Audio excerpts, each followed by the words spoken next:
What is up, you guys? It has been too long, it feels like. It's only been a week. It's only been a week. How's it going? What's going on? I mean, look, it's good to see you guys in here. Look at this. We got Bucho coming in hot. First, of course, Octavius, J Cosma 37. Welcome, sir. You got that crazy Greek. You got Calum in here. How's it going, guys? It's good to see you guys, man. Man, it has been one wacky week. Let me tell you, one wacky week. Hold on a second. I am going to turn down the air because it is 100. What is it actually right now? 100 degrees. That's freaking hot, man. When we left, it was when we left South Carolina, it was 71. Can you believe that? Can seriously, can you? Can you believe that? I know it was hard for me to believe it. Just let's take it down. Let's take it down some. But paying bills and ready for Rob, and if you people want to help, send cash, $20 bills, yo. Hey. Send some cash to Octavius, okay, you guys? Let's do it. Let's make it happen. Oh, Caleb. And Octavius, they're fighting over who was first. You wish it was 71 in Indiana. I know, it's ridiculous. It's ridiculously hot. And yeah. But how are you guys? Did you guys have a good week? How was your week? You know? Like how was it? I need to figure out how to do this where I can still see the stuff I need to see. Okay. Oh, okay. Maybe I don't know. I don't know how to do this. You know what? I feel like I need another monitor. Sent you an Amazon link on Discord. Oh, I saw it. I just don't know what to do with it. Like, here's the thing. Okay, for those of you who are the uninitiated or aren't on the Discord, okay? We were talking about grilling. Leon and that crazy Greek have been talking barbecue and grilling and all that kind of stuff. And you know, I'm not an outside griller for many reasons. Here at my house, there's not a place for me to grill because everything is covered and it would just make the ceiling black. Now, I could probably build some sort of platform. Oh, and our lawn basically slopes down from our house. So it's not exactly like if I put a grill there, it would be sitting like this. Like like where it's not covered by, house. So there's many reasons. But then on top of that, I have no experience grilling outside. I mean, I guess that's how you learn and all that kind of stuff. But I've been grilling just fine on that Cuisinart in the house, but it just doesn't have the same. It's not the same as a charcoal grill. You know what I mean? It's just not. So, yeah. But thank you, that crazy Greek. It definitely looks interesting, especially the way like it vents and all that kind of stuff. It's kind of interesting. It is. You watched 5 movies you hadn't seen before. 3 weren't great, but 2 you liked. Well, what were they? Are you on, Caleb? Are you on the Discord? You should share that stuff. We talk about it. Stuff like that. Kiwis? Right. You can never have too many monitors. You see some of these streamers and they have one big monitor in the middle. They have one that's, their chat. And then they have another one for the stream. It would really be helpful to have another monitor, but I just can't justify it. I'm tiny. I'm a tiny little guy here, just doing the thing. Retro Wolf coming in hot to say hi, man. It was good to hang out with you. I'm going to talk a little bit about that. I mean, I'm going to do a video. I'm just going to show a couple of, couple of photos I took, but for the most part, it's just, we're just going to tell stories tonight. But yeah, man, it was awesome hanging out with you in Greenville at SEGE. It was fun, man. We had a good time. Retro Wolf, and he gave me some suggestions on some things I should be watching. So that's gonna happen. Ayo, on the laptop here at work, it's me, Ricky. Well, that is Star Fox. To the if you're nasty, it's Star Fox right there. So welcome. Good to see you. You love grilling steak, burger, shrimp, it's all good. Yeah, you should. Caleb, seriously, it's in the description in almost every video. I think it has the Discord link. In fact, I think you can just let me see if this works. Nightbot, are you online? Are you online over there? Are you good to go? Because this seems to be taking a minute. Oh, there you go. There you go. If you want to join the Discord, no pressure. If you don't want to, it's fine. But if you want to, there's the Discord.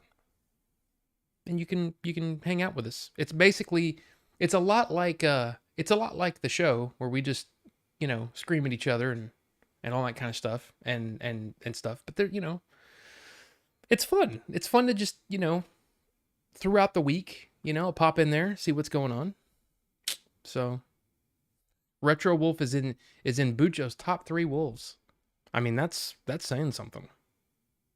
And we do argue about movies. Mostly, let's be honest. Mostly it's Leon telling everybody how much he hates everything he watches. That's the movie channel on there is basically, yeah. And him giving me crap for liking Blade Runner and Dune and stuff like that.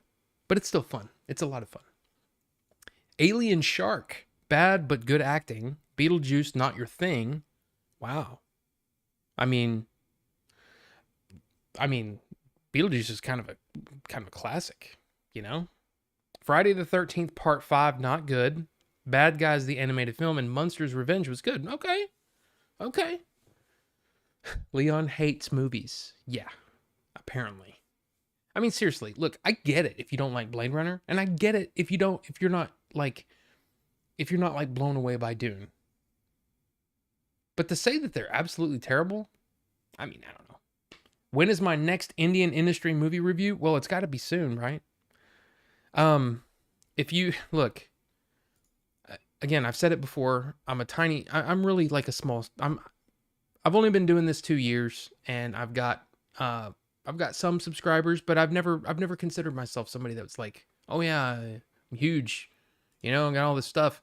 Right now, in basically a week and a half, I've gone from having 312 subscribers to 426 in a week and a half. Okay? My typical video gets around between 20, 30, 40 views sometimes. That RRR video is now sitting at 24,147 views in a week and a half. That is crazy numbers. I would be a fool if I didn't try to do another Indian film review, right? I'm going to. But again, I've been gone, man. I've been doing that SEGE thing. And Carbonite Dreams is in here. Good to see you. You wouldn't say Beetlejuice sucked, but I don't have nostalgia for it, and I don't really like Tim Burton films. That's fair. That is completely fair, because a lot of Tim Burton films have the same feel. So I totally get that. Totally. But Beetlejuice is awesome. I don't know. I like it. But again, I will say that I do have nostalgia for it, for sure. And apparently, me and Octavius, we have nostalgia for Jennifer Connelly, who, might be my longest standing crush, because I was 10 when Labyrinth came out, and been pretty much smitten with her ever since. So, yeah. And look at this. Biffer, the Hobbit, please review Kathy and then review Vikram. I don't know if I'm saying those wrong. Saying those right, I should say. I'm probably saying them wrong. Burton's Batman was awesome. I mean, of course. But, I mean, me too, since Labyrinth. I mean, she never disappoints. She's always just a beautiful... she's beautiful. What can I say? I love her. Kathy is a prequel to Vikram. Am I saying that wrong? I might be saying it wrong. But look, I'm a dumb American, you know? But I am totally down. In fact, I'm pretty sure that if I went through those comments, which there's like 1,000 comments on that, or no, there's like 1,000 likes and like, I don't know, 400 comments. There's a lot of comments. Okay. Yeah, there are so many freaking movies on there. Wow. It's Devin. Great meeting you at SEGE and talking movies. One day we will solve the Patricia mystery, right? So let me, and Devin, it was great meeting you. And yeah, I need to get on that letterbox so I can see your insane watch list and just take a look and see what you put in there. Because I mean, it seems like, look, I could be speaking out of turn, right? But I kind of feel like there was this connection, you know, like we like some of the same things, you know. We had a, you know what I mean? I don't know. Is that weird to say? I don't know. Because look, let's be honest. When you go to conventions, there's a lot of great people, and then there's some people that you're like, hey, you want to hang out later? I mean, maybe. But I mean, you just asking that? Where are you staying? What's your room number? Okay, dude, you need to, you know what I mean? Just chill. Just chill. Let's just chill. Let's have fun. You know? Stop making it weird. But without being weird. I feel like there was that, you know, like we had a similar mindset, which I thought was cool. It was great meeting you. And I mean, yeah, it's like, dude, I hope we can connect somewhere down the road, you know? And like I said, even if it's on Letterboxd, let's do it. We only need one more and we'll have a wolf pack up in the hizzy, right? Retro Wolf and Wolffellow. Yeah. We for sure had very similar tastes. Right. Yeah. Patricia needs to join Rob's Discord. So let me get to that. I could change my name to Wolf Bucho. I mean, you'd have to ask. You'd have to ask those guys, but I'm pretty sure they'd probably appreciate it. You know. So the whole deal was, as you guys know, we had on the first stream over on YouTube, Patricia joins the chat and more like hate show. Patricia came in here saying that the movies that we were talking about were satanic and that, you know, somehow this came up on my Facebook feed and I don't know how to get rid of it and all this stuff. And I have a pretty good idea of who it is. Okay? But I never wanted to, you know, out this person. And then of course, later on, we had Patricia's husband come in here. We had we had a whole crew of people in here, and it was an interesting thing. And yeah, well, apparently Patricia has been going to other streams, including Retro Wolves, and I don't know who else. I don't know who else has seen it, but apparently Patricia has been making the rounds. So I found that really interesting. That Patricia not only comes to this channel, but apparently has been making the rounds. So when I think it was Devin and Matt talking about it, Billy was talking to them. I was doing something else, and then Billy turned to me and was like, yeah, have you heard about this? And I'm still like, what, this Patricia thing? And he's like, yeah. And I was like, yeah, she's been in my stream like all of my streams. And Billy was like, how have I never heard about this? And of course, a lot of people were thinking that it might have been Billy being Patricia. I just don't. She's an 8-Bit Eric stream too? I'm almost positive I know who it is. It's going to be interesting to see if it's ever uncovered. But that's really, I mean, to me, that's funny. It's funny as hell. Now, I know, Leon in particular is not a big fan of the person that we think this is. But yeah, Billy being Patricia would be hilarious. But see, that's the thing. Billy, like, we were all sitting there talking about it, and Billy showed Jay and I all of his troll accounts. And Patricia was not on there. So I don't know. Look, it could just be something he has set up at home, right? I mean, it could be. I don't know. But anyway, I think it's kind of hilarious. She called 8-Bit Eric the devil last fall. Okay, see? That's... I mean, that's funny. He has troll accounts. He totally has troll accounts. As do I, to a certain extent, but they're all variations of Rob.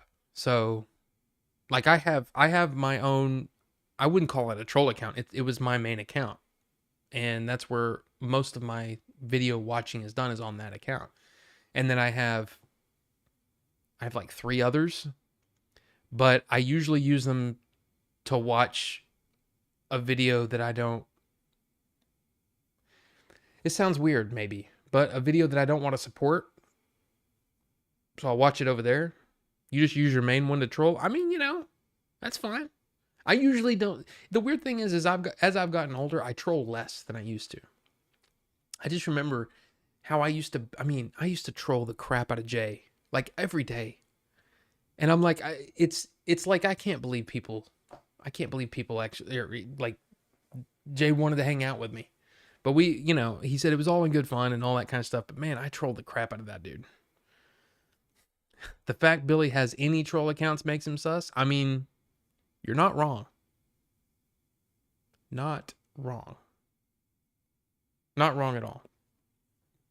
But anyway, let's get to some of the stuff. Before we get into SEGE, I do want to bring up a couple of unfortunate, little bit of unfortunate news that we got last week. But yeah,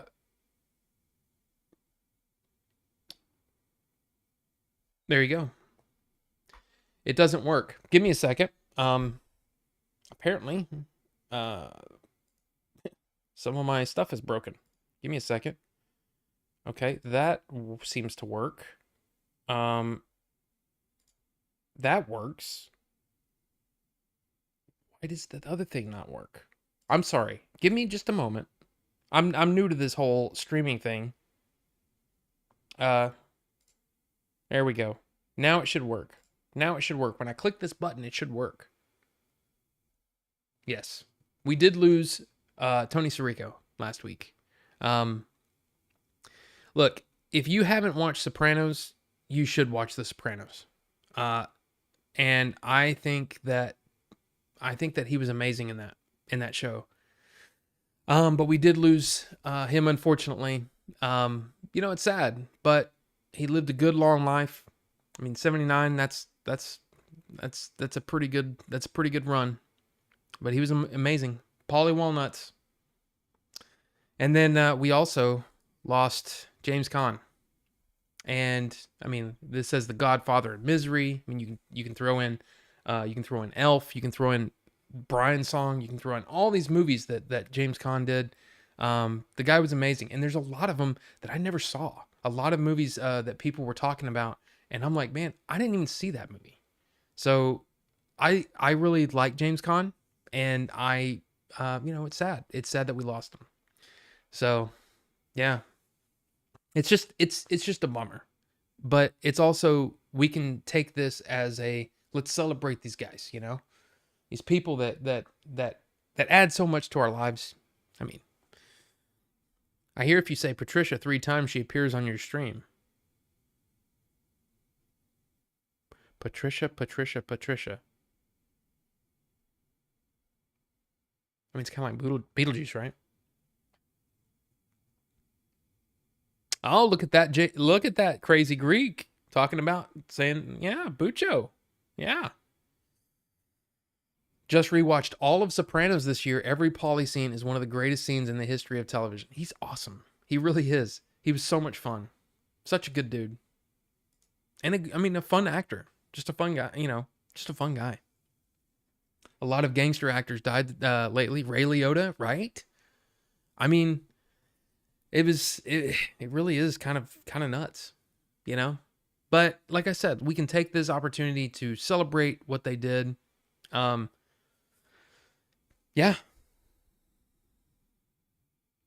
Yeah. So rest in peace, Tony Surrico and James Caan. Now, I do want to mention, I'm sure if you have an Amazon account, you've already heard this.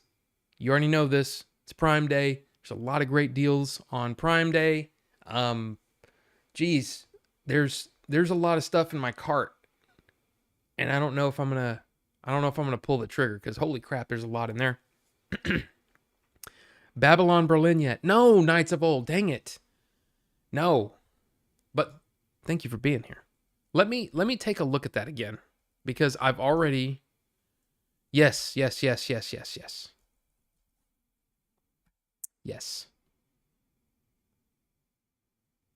I need to watch it. But I mean, that's one of the things. You know what? I want to add it to my thing here.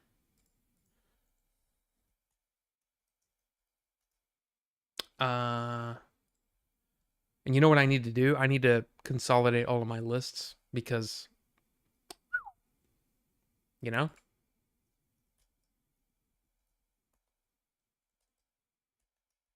So, oh, sorry. I'm just putting your name down too, so I can make sure that I scream at you when I hate it. I'm kidding. I probably won't hate it. I probably love it. Any Tolkien books? No, I didn't buy any Tolkien books this week. I did finish one, and we'll talk about that. But yeah, did not do that. You bought a back glass for your Note 20 Ultra and a case for your PS Vita today. Well, you do that, and that's something you need to do. I think my PS Vita, while I had it, I did trade it in, because I mean, I think it was like completely dead. I think the battery was just completely dead. But anyway, when I did have a PS Vita, I ran it naked, baby. Was that awkward enough? I think it was. But yeah, I'm in fact, the cases that I use for like my phones are always something like this, where it's like super thin. I wish I could run everything. Hey, Carbonite Dreams is on there. Is in the Discord. There you go. Welcome Carbonite Dreams to the Discord. I mean, look, the thing is, it's a small stream, small Discord server, so it's not exactly, hopping every minute of the day. But it is fun. It is still fun. You modded your Vita so you have a 128 gig micro SD card on it and all the retro game console emulators installed on it. Whoa. Now that's smart. I probably should have done that, but I did not. But yeah, you enjoyed that. You enjoyed that Vita stuff, along with sales. I'm a movie guy. And that right there, that's Zatoichi. Big, crazy, awesome Criterion set. Well, guess what? There's a Criterion sale going on right now. On Barnes & Noble is where it's probably most prevalent. Of course, on Criterion's website, and Amazon is matching prices. So if you're into any of the Criterion movies, look, this is the time. The 50% off sale is the time to do it, because they are expensive. But like, I think I have around. This is the thing. I think I have around $700 worth of Criterion movies in my cart right now. I don't have that kind of money to just blow on Criterion movies, so I've got to figure out what I'm going to get. But we have all of July to worry about it. But please, if you're interested in Criterion movies, that's seriously, it's an awesome deal. But I need to pull it back a little bit, You looked for the Yellow Hobbit at your local half price, but couldn't find it. Was going to send it to the Chaser's P.O. box if I did. Well, Caleb, that would be amazing. But look, I'm just saying if you happen across it, you know what I mean? But the thing is, it's the paperback is easy to find. I found that many times. But it's that elusive hardback. If I could find that, I mean, I would pay money for it. I would pay all the monies. Some of the monies for that. You know what I mean? Jurassic Park and Congo. Did I miss something?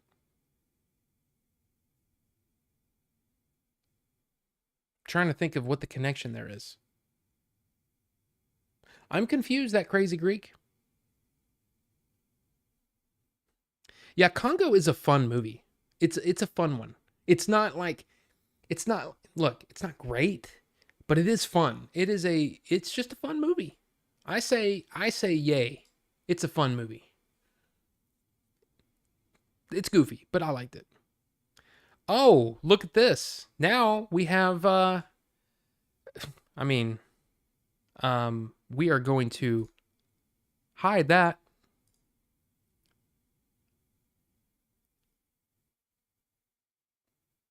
Why is it all of a sudden that we're getting this? Can we delete the messages? Oh, there we go. Okay. No, don't join the Discord. Are you insane, Bucho? No. We don't want the porn bots to do that. Absolutely not. Absolutely not. And apparently, yeah. You reported them? Good. I mean, that's all we can do, right?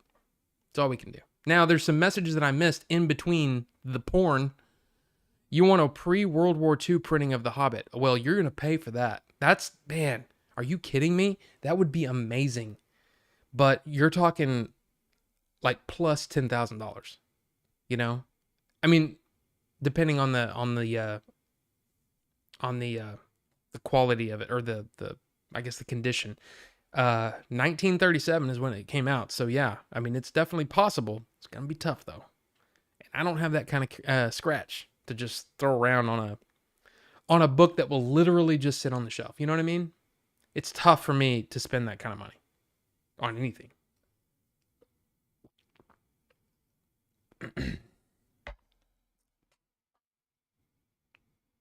Oh, we're talking about the origins of Bucho. Yes. Those are the only movies you need to keep in your cart. Hey, you know, I think I'm just going to move a lot of them to my list and just slowly get them. Because I can't drop $700 on movies. That's stupid. Especially with the watch list that I have. It just seems irresponsible. You almost got the Indiana Jones 4K collection, but you passed because you have no idea what you'd watch next. When you'd watch it next. Yeah, and that one's what, $30 or $40 right now? I mean, it's a really good price. A really good price. So, yeah, I mean, if you're down for getting all those for $40, I mean, that's a deal. You know? You've seen a lot of spam in streams lately? I know. I don't understand it. What are some Grail versions of Lord of the Rings? Oh my God. And Bucho, that's absolutely right. There's one, this is one that I want, and it's not crazy expensive, but it's about this size, but it's the whole series in one book. About the book is taller and wider, but it's about that thick, and it's they call it India paper. And India paper is kind of like almost like Bible paper, but it's a very, very limited edition of Lord of the Rings that I think would be really, really cool to just own and display. But they did Lord of the Rings, The Hobbit, and The Silmarillion in that style. It would be cool to get all those. They're not crazy expensive, and on top of that, the ones that are really expensive are the first impressions or the first printing of those. Those go for some dollars, but the second, third, and fourth printings, they don't go for as much, and you can probably find one. I'm not crazy into I don't need a first edition. Like a lot of my history of Middle Earth, a lot of those are first editions, first printings. A lot of those are first printings just because, I mean, why not? But I set a limit, a ceiling for me.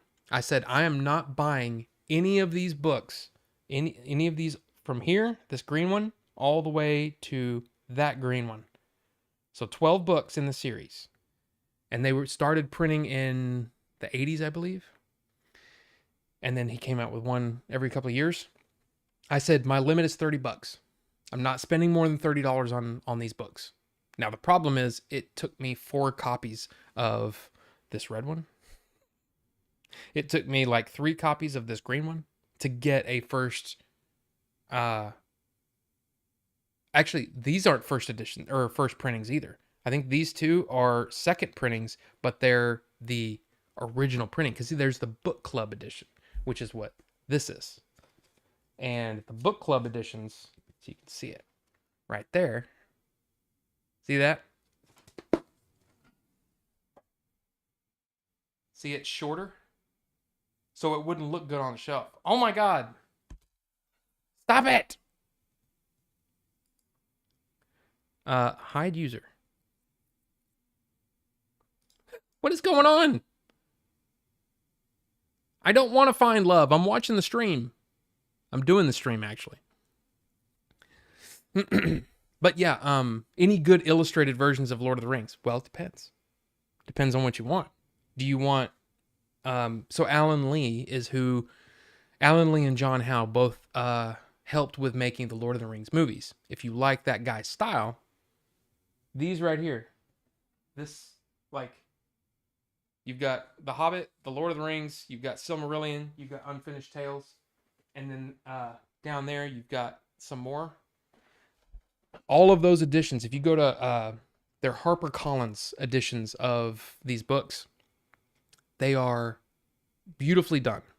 And those are my personal favorites. Now, if you're into Tolkien, and you're into Tolkien's art is more, well, it's just different.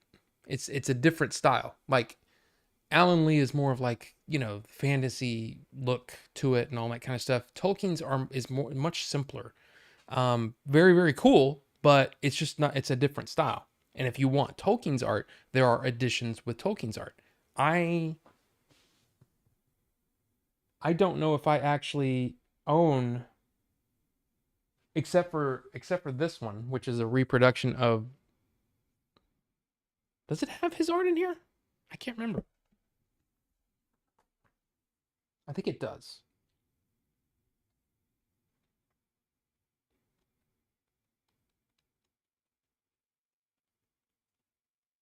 Okay. So that's Tolkien's art. So if you like that, you could definitely get editions like that. But I'll tell you what, if you're interested in that, I mean, if you're seriously interested in it, you can go to the Tolkien Books subreddit, and you can find all the things. You like the Howe and Lee and J.R.R. picks? Well, then, yeah, I mean, gosh, there's so many then. And that's the problem. It's like, I don't know what it is. It's sickness. It's a weird thing. But I keep buying copies of books that I already own because I like the different styles. So it's weird. You never understood the obsession with first printings. I collected comics and it never bothered me. Well, it's a collector's thing. You know what I mean? To me, it's like I never cared about owning the most expensive or the one that's worth the most. I just want the thing. So like, especially with comics, I would wait until they'd collect it. You know, if it was a story arc that I really liked, I would wait until it came out as a collected edition and just buy that. Those aren't worth anything, and I can read the crap out of them and not worry about the fact that I'm reading something that's worth money. So that's the whole problem with me, even like that, you know, even if I came across that 1937 The Hobbit, I'd never read it. And then I'd also, it's like okay, I feel like I'm a steward of something important, and it takes the fun out of it for me. I don't know. When there's too many options or versions, I freeze and buy nothing. I know. But it's for this, the reason that I went with these editions is because they're all the same. These are the American editions of History of Middle-earth, and they're the same height as everything else. And I just liked the way that was going to look on the shelf, and so that's what I ended up doing.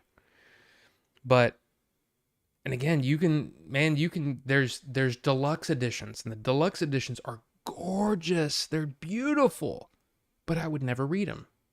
And I didn't buy these to sit on the shelf. I bought these to read. And it just so happens that I have an older copy of Book of Lost Tales, with the book club edition. And this is the one that I was reading. But and I don't care. It's like I don't have to be careful with it, if that makes any sense. To me, books are meant to be read, but if you're going to buy them for the shelf, it's kind of like, you kind of want to take care of them. I read that copy of The Hobbit, this one, and I got thumbprints on the sides, and I'm kind of like, but it's okay because they look nice on the shelf, but they're not like super collector's editions. They're not worth a ton of money. So I don't know. Don't you hate it when you forget the name of a book you love and can't find it? Like what? What are you talking about? Don't you remember? I don't typically do that. But hey, you love first printings of comics, toys, books. The genuine object people saw for the first time is interesting and historic, and they also resell better. Of course, I totally get that. But especially like that Hobbit, man. It would be like, I got to take care of this. I got to keep it out of the sun so it doesn't, it doesn't get faded. There's so many things to worry about that I don't like that stress when I'm just enjoying something. You know what I mean? I don't know. It's a weird thing, but that's how I look at it. Like a lot of the like props, like from movies. I've thought about getting into that, just collecting props. Try to collect things from different movies that I'm like a big fan of. But I kept thinking of, okay, what would I do with it then? Where would I put it? Where would I store it? I would have to buy things to prevent people from breathing on it, or they're just like all these things. Collector's insurance. Oh, I know, but it's still like it adds a level of stress that isn't as fun to me. Like if I ended up getting, like I got this one right here was the first, The Return of the Shadow, volume 6 of the History of Middle-earth. I found that one, first printing, pretty good shape, $20. And the reason it's $20 is because the binding is a little loose. So what? It looks good on the shelf, and I'm going to read the crap out of it. So, you know what I mean? I don't have to worry that it's like this super collector's edition, whatever. But I totally get it. Damn it, Rob. It's about a girl who is on an island in the middle of the ocean when there's a rundown mansion and sea monsters won't let her leave. It gave you Alice in Wonderland vibes. That is interesting. And no, I didn't answer that question yet, that crazy Greek, but yes. I will get to that in a second. I don't know that one. Rundown mansion and sea monsters won't let her leave. I do not know this book. I do not know this story. Anybody in chat help out, because I don't know that one. That's an interesting one. Sounds cool. I like stories like that. Okay, so what Tolkien book should Peter Jackson make into a movie? I will say 0. There's no other Tolkien books that he specifically should make into a movie. I think he's done with Middle-earth. And I think if we got him to make another one, it wouldn't have that same quality. There's that whole thing of diminishing returns to me when it comes to a thing like this. First edition set of Lord of the Rings sold in heritage auctions last year for $103,000. Holy crap. Wow. Which one should Ridley Scott make into a movie? Oh, look, I'll tell you this. Take directors out, take whatever, there is a story down there. The Fall of Gondolin. I would love for someone, but there's a problem with it, but I want to see that whole story. The problem is it's not, if you get the Fall of Gondolin book, it's you're only getting the scraps. You don't have that 100% finished narrative. And that's the problem. A lot of those stories are just unfinished. The Silmarillion, unfinished tales, right? This Second Age story we're getting from Amazon, it's scary because it's not 100% Tolkien.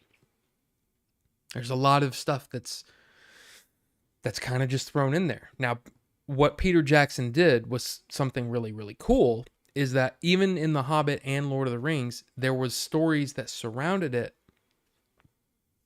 and things that happened alongside the story that he wrote about. And he put some of those things in there. For example, in The Hobbit, when Gandalf faces the Necromancer, which is it's basically Sauron. That isn't in the book. It's alluded to, but it's not something that you actually see go down. So that's the kind of stuff that I think was really cool. I still think The Fall of Gondolin would be amazing. Actually, all of those. The Children of Hurin is seriously one of the most tragic stories. It's a beautifully told story, and it would be awesome to see this story. But it's tough. And then Beren and Luthien it's basically Tolkien's romance in Middle Earth, and it is beautiful. It is beautiful. I love it. But again, not 100%. Not all of them are 100% finished. So that's the tough part. Is that, yeah, I would love to see some of the Silmarillion done. I'd love to see a lot of the stuff from Unfinished Tales. We're gonna get some of that. I just don't know if it's gonna be good, because they are filling in some gaps, and that's scary for me, because even though Tolkien kind of said that at one point he had said that he was never going to finish all of it, and that there would be people that would come along and fill in some of those gaps.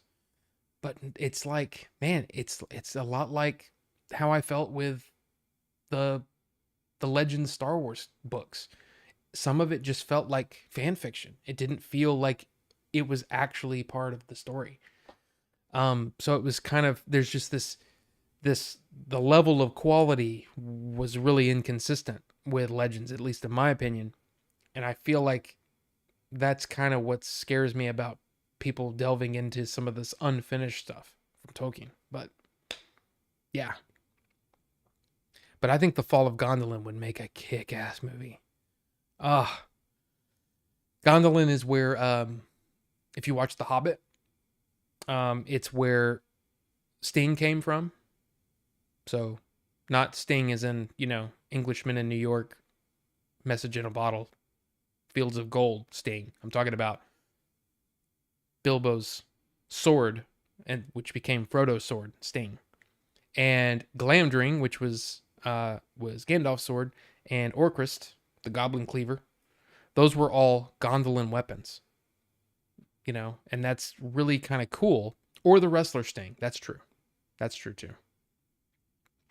All of that came from Gondolin, and they mention it in the books, but you never get to see the story. But you do in Unfinished Tales and Silmarillion, which is awesome. I loved what we got. So yeah. Do you like the extended versions of Lord of the Rings movies or the theater release better? Depends on how much time I have. Because honestly, I think that the theatrical versions or the extended versions are better and they feel more complete.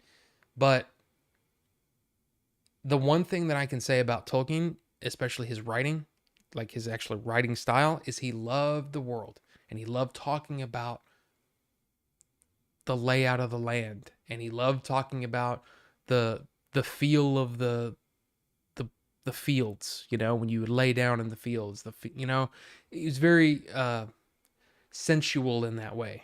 Not sensual as in like, hey, how's it going? You know, not like hey, how's it going there?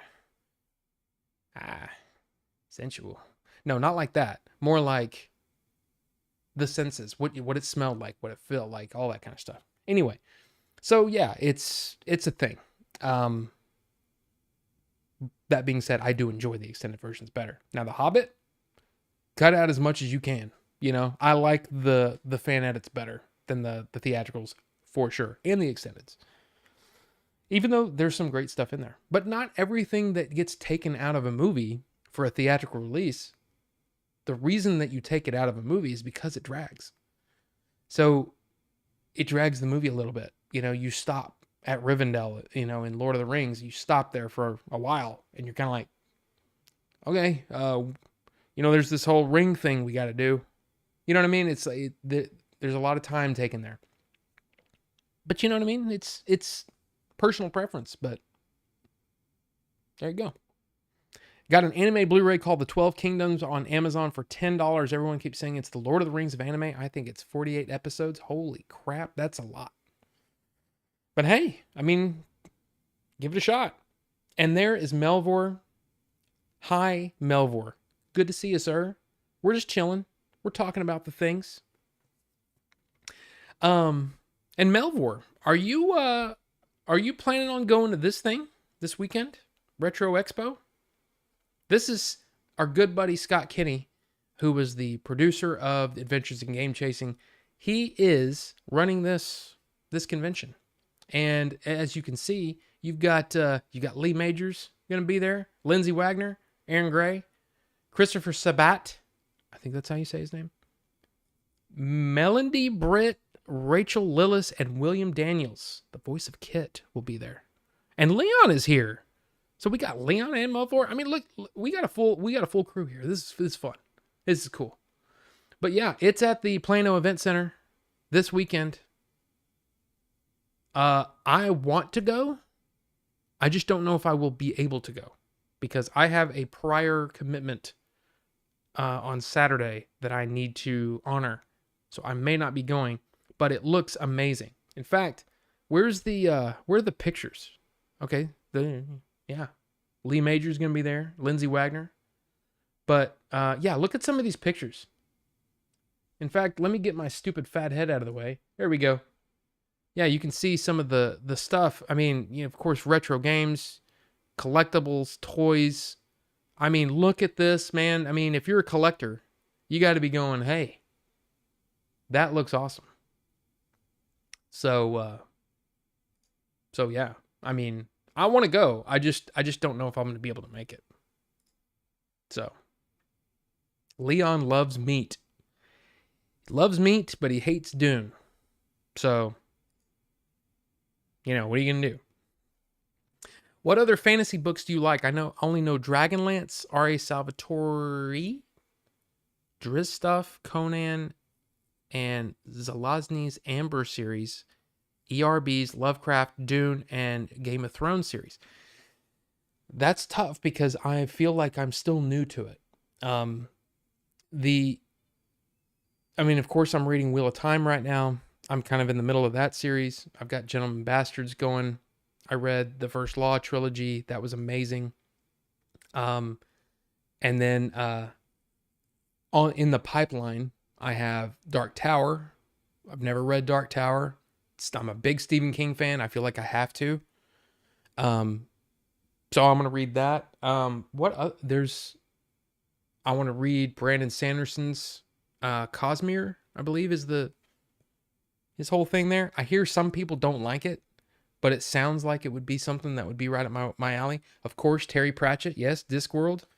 I also, especially after reading a lot of Sandman, I want to read some Neil Gaiman. And I know that that's not like necessarily like series, but man, I want to read some Neil Gaiman because I'm loving Sandman. It is so good. Warhammer, I've heard the same about that. So yeah, here we go. See, here we go with Dune. If Dune had some scenes cooking some barbecue, it would appeal more, but it doesn't. Book 1 of Discworld isn't good. Okay. I mean, that's crazy. I didn't expect that. I thought all of the Discworld stuff was like really, really good. But yeah. And Squiggles is here. Oh my god. There's like so many people here. So many people. But let's do it. Let's talk about some SEGE. Some Southeast Game Exchange. That is the name of it, right? I always get the thing wrong. But first we're going to talk about the trip a little bit.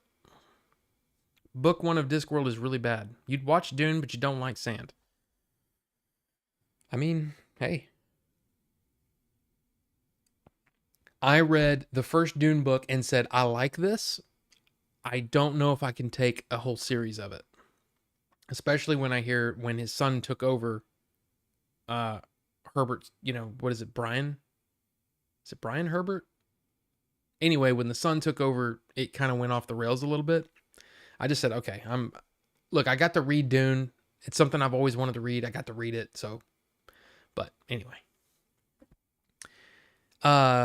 Wish you could have gone, but saving up for Retropalooza in October. Oh, hell yeah, man. I'm excited for, And yeah, First Law is amazing. It is dark, and there are very few people, if any, that are like good people. I mean, it's like all of them have their faults, but man, it's good. It's coarse and it gets everywhere. I don't blame you, Cam. I don't. Yeah, I think. In that, like, Bucho and Leon are definitely some Discworld fans. Do you? And I hear that it's fine to skip around. So yeah. But as I was look, here was the plan. The plan was we were going to leave Thursday morning and head out to South Carolina, get as far as we can on Thursday, and then finish the trip up on Friday. Maybe do a little game chasing, if you know what I mean. Little hunting around. That's what we did. And so I went to. In fact, I need to fix this picture a little bit. I can't. There we go. I can do that. The first thing we did is I went to Jay's and left my car there, and Jay and I went to pick up Billy. But at Jay's, that's not it. It's this. At Jay's, yeah, got to see the old beauty there, all parked there. It's kind of interesting to see that. But yeah, poor Rob saw something horrible during his trip. I saw a lot of things that I would have rather not seen. I'll just say that. Too much. I'm not a very body humor kind of guy. Billy and Jay are a big fan of that. Now, is it funny? Did I laugh a lot? Yes. But man, there was just some things I didn't need to see. I'll just say that. I'll just say there are things that I didn't need to see. Learn the real meaning of the Chode Nation. I mean, no way. No, we didn't drive this. We didn't drive this at all. But it was something that it was parked there, and I had to take a picture, say hello. Of course, you see the tubes are missing, but yeah, it was fun. But yeah, it was good, and really what happened was all the way there, or all the way on Thursday, was pretty much just us chatting, and Billy was catching up on Stranger Things in the back seat while Jay and I talked about the possible next movie, talking some story beats, talking a lot of ideas, a lot of things being thrown around. It was very, very fun. Laughed a lot. Thursday was actually really, it seemed like it just flew by. And next thing we know, we were stopping in Atlanta at like 1:00 in the morning. It was a fun drive. I'll say this. A lot of people tend to, Leon in particular, is interested in the food. The food was not terrific, but we did have two things that I was super impressed with, and I'll just get those out of the way. The first one was when we went to Culver's. I'd never had Culver's before. We only have a few Culver's in DFW, but they have this thing. Culver's is known for their, I guess, their custards, their ice creams, I guess. Didn't have any of that, but they're also known for their butter burgers. And I got to tell you, I was really impressed with the burger and really impressed with the fries. I loved it. It was good. It was really tasty stuff. And I'm going to be trying to find wherever the nearest Culver's is and give it another shot. You say Freddy's is better. Okay, I've never had Freddy's either. And look, Caesar's here too. Welcome. But yeah, we had that. And then what's Culver's? I'll send you, I think you can just Google it. You can see some of the pictures and stuff, but they have butter burgers. They have I didn't know they did this, but they have a cooler with pints of ice cream, and all of them are like different flavors that they've made. Now, I don't know if it's something that like Culver's, they make it in a place and they ship them out to the stores, but or if they make it there. But there was like so many different freaking flavors. Tell me about the butter burger. It's just a very tasty burger. They're very thin. I got a bacon single, and it was like the meat was like super thin. So it's kind of like at least here we have Muya, we have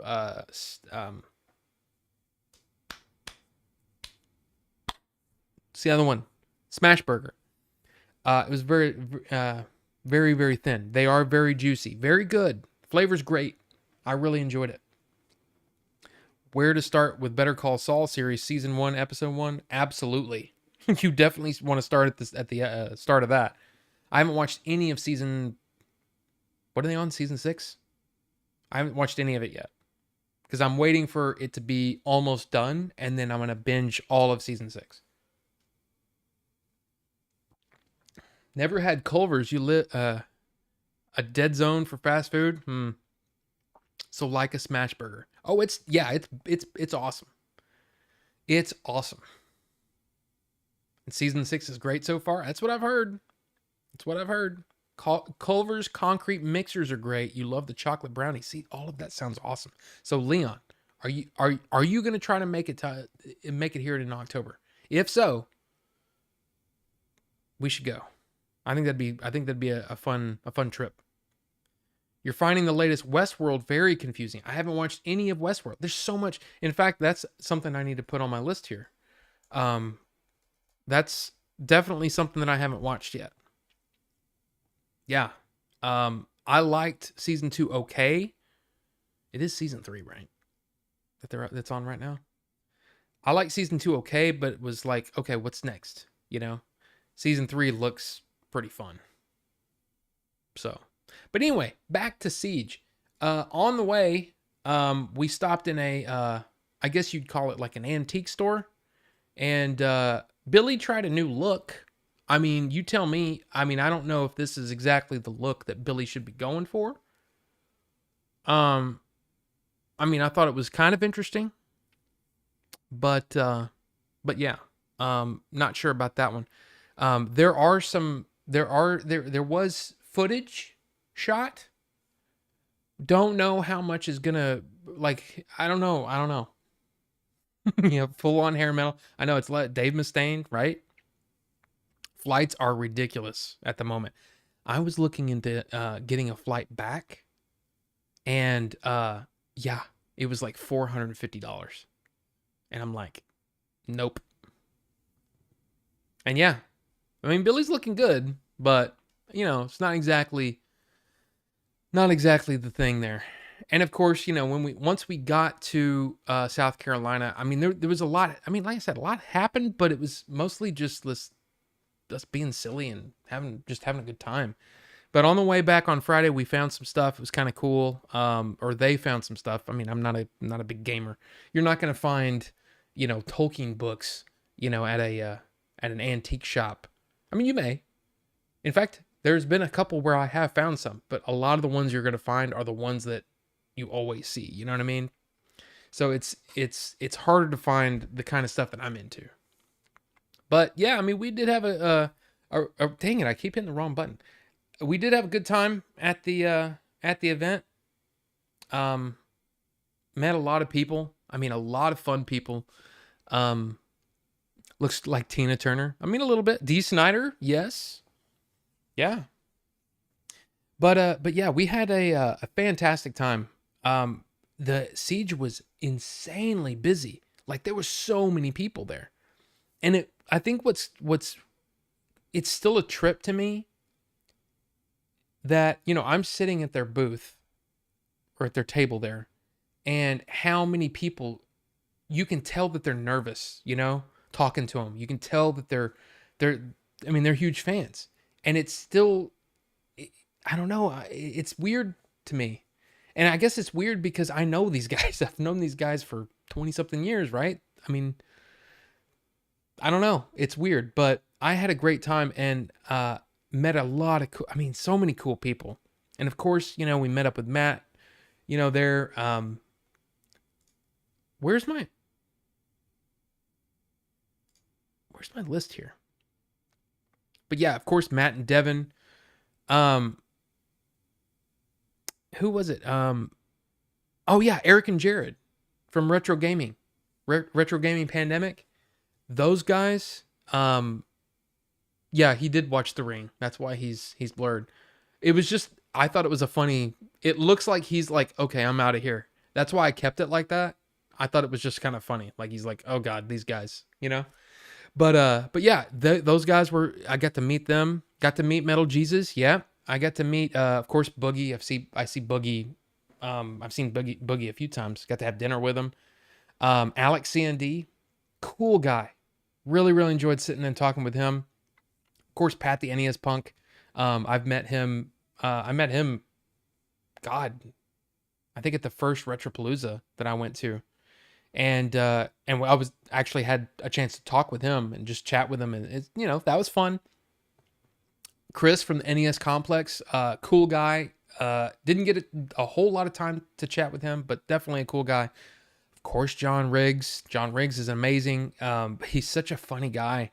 And I had to tell him, I'm like, dude, you do realize that now every time I see a new serial, I think of you. And it's like, I get your image pops in, your face pops in my head when I see this new serial. And he's like, I know. And he said, I get it all the time. I'm constantly being sent on Twitter. I'm like, hey, did you see this new serial? And I'm like, yeah, I had the what is it? The prototype like 6 months ago. So yeah, I already knew it was coming and all that stuff, but you always want to say, oh no, that's really awesome. Thank you. But it was fun talking with him. And of course, like I said, Eric and Jared from Retro Gaming Pandemic. I don't know if you caught that.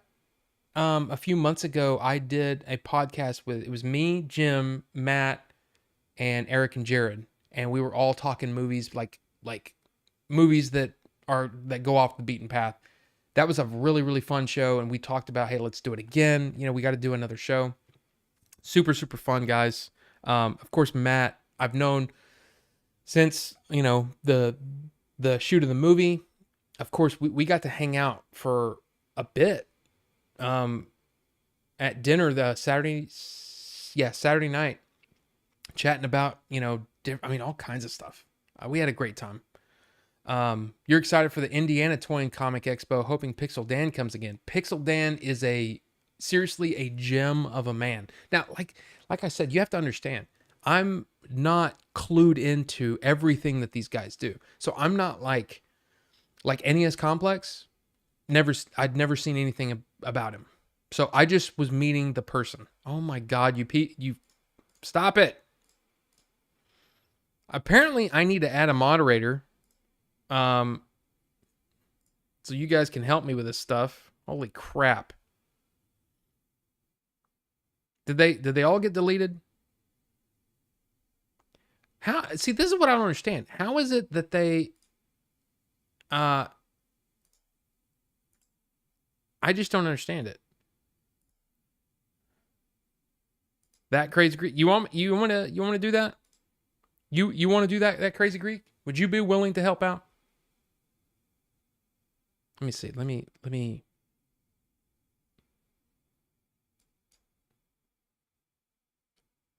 Yeah, they all got deleted. Okay. I mean, if you want, I mean, you're here at almost every one. You are now a moderator, sir. You just wait. I got to oh, you just heard you got to go to Retropalooza this year after so many years of not going. Go. Well, I don't think Patricia is I don't think this is Patricia. You know? I'm pretty sure this is not Patricia.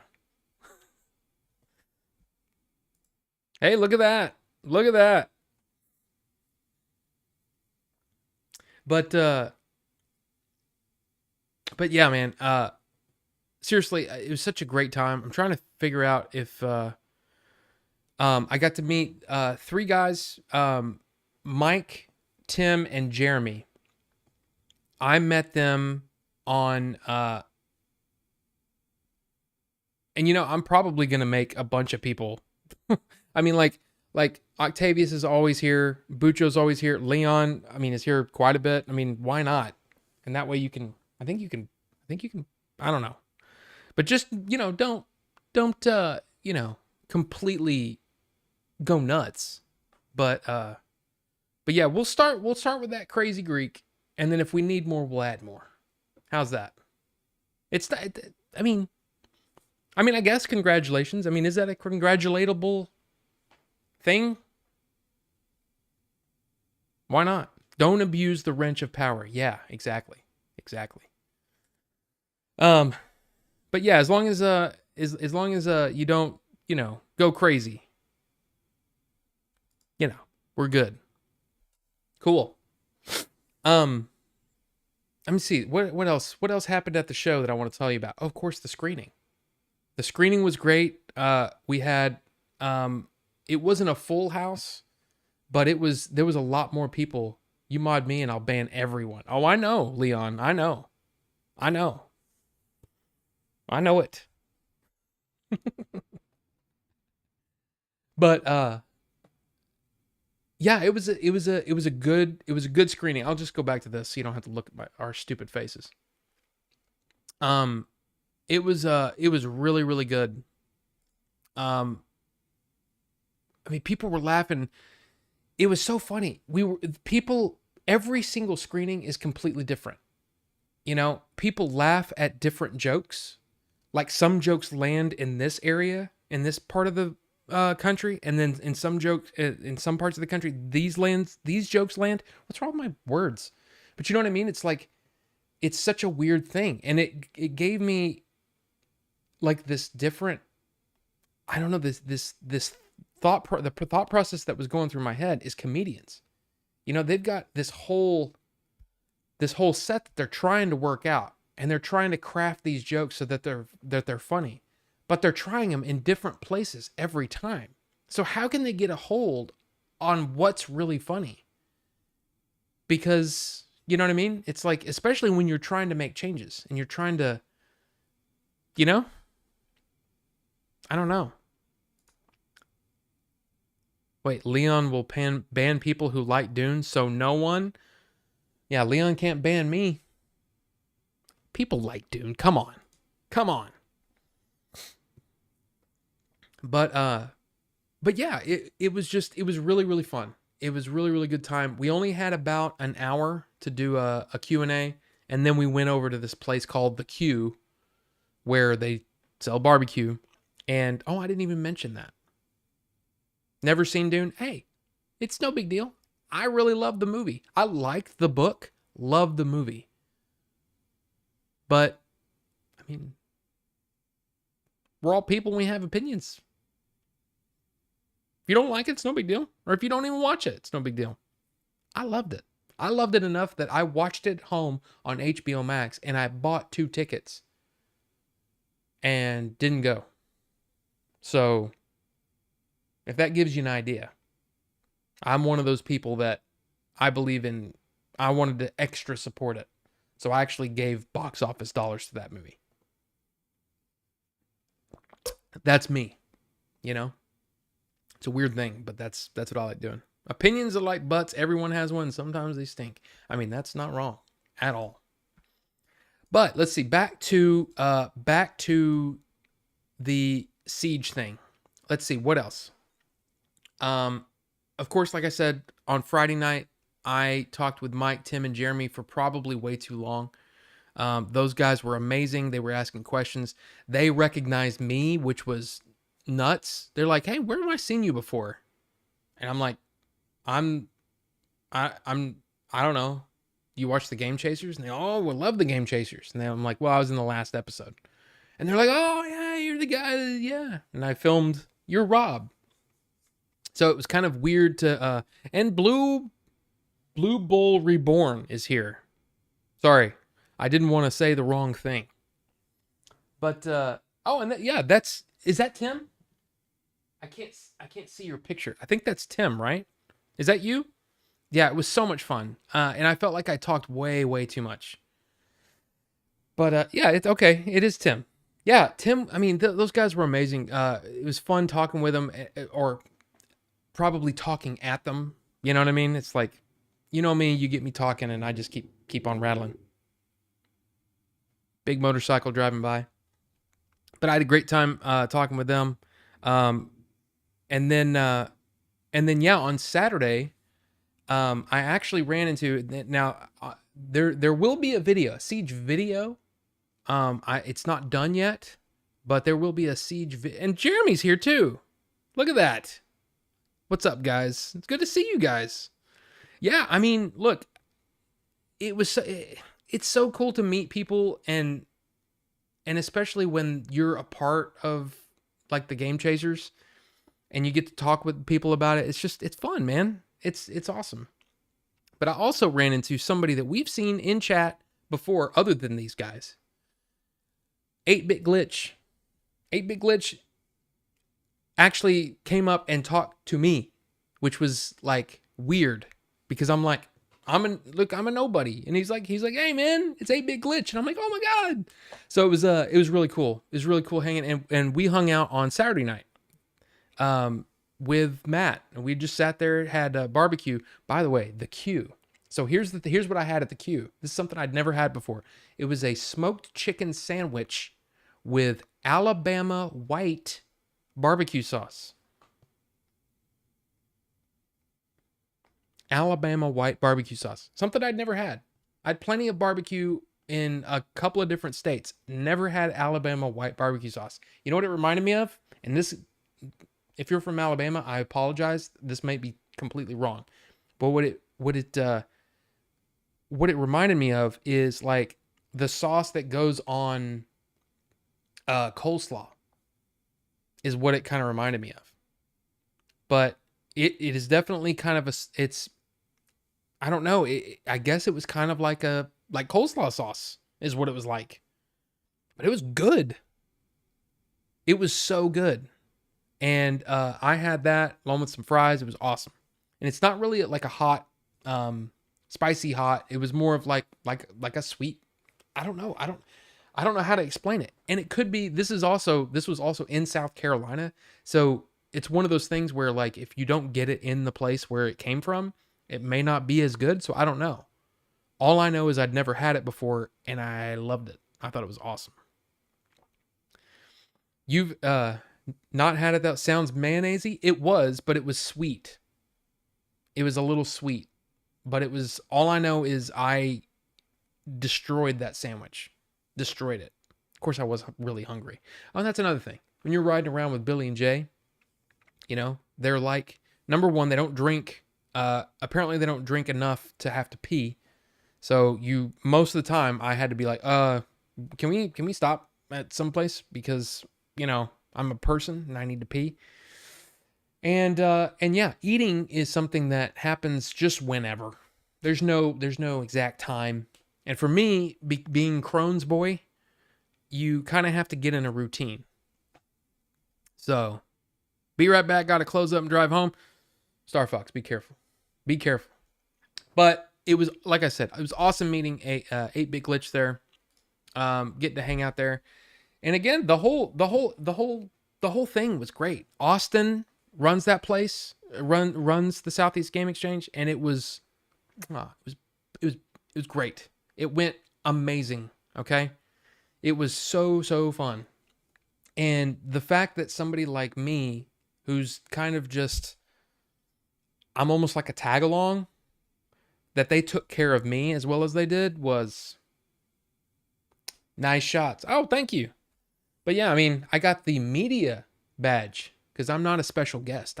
So I got the media badge. And you know what this means? It means I got to walk in there. It doesn't really mean anything as far as I know. But I loved it. I loved it and I want to go back. If I can go back next year, I would love to go back. So all I know is that Texas and Kansas City barbecue is tomato-based. Eastern barbecue is vinegar-based. Possible. That's why you almost pee on the Capitol rats. Yeah. That place, the Q, was really, really good. It was across the street from the hotel. And I would love to go next year. But I only picked up one thing. Because I'm not, I mean, you guys know, I'm not super gamer guy. I'm a movie guy, right? That's just who I am. But I did pick up that. Tell me that's not freaking cool. It's just neat. And apparently this guy this is what he does. Mike's Minifigs.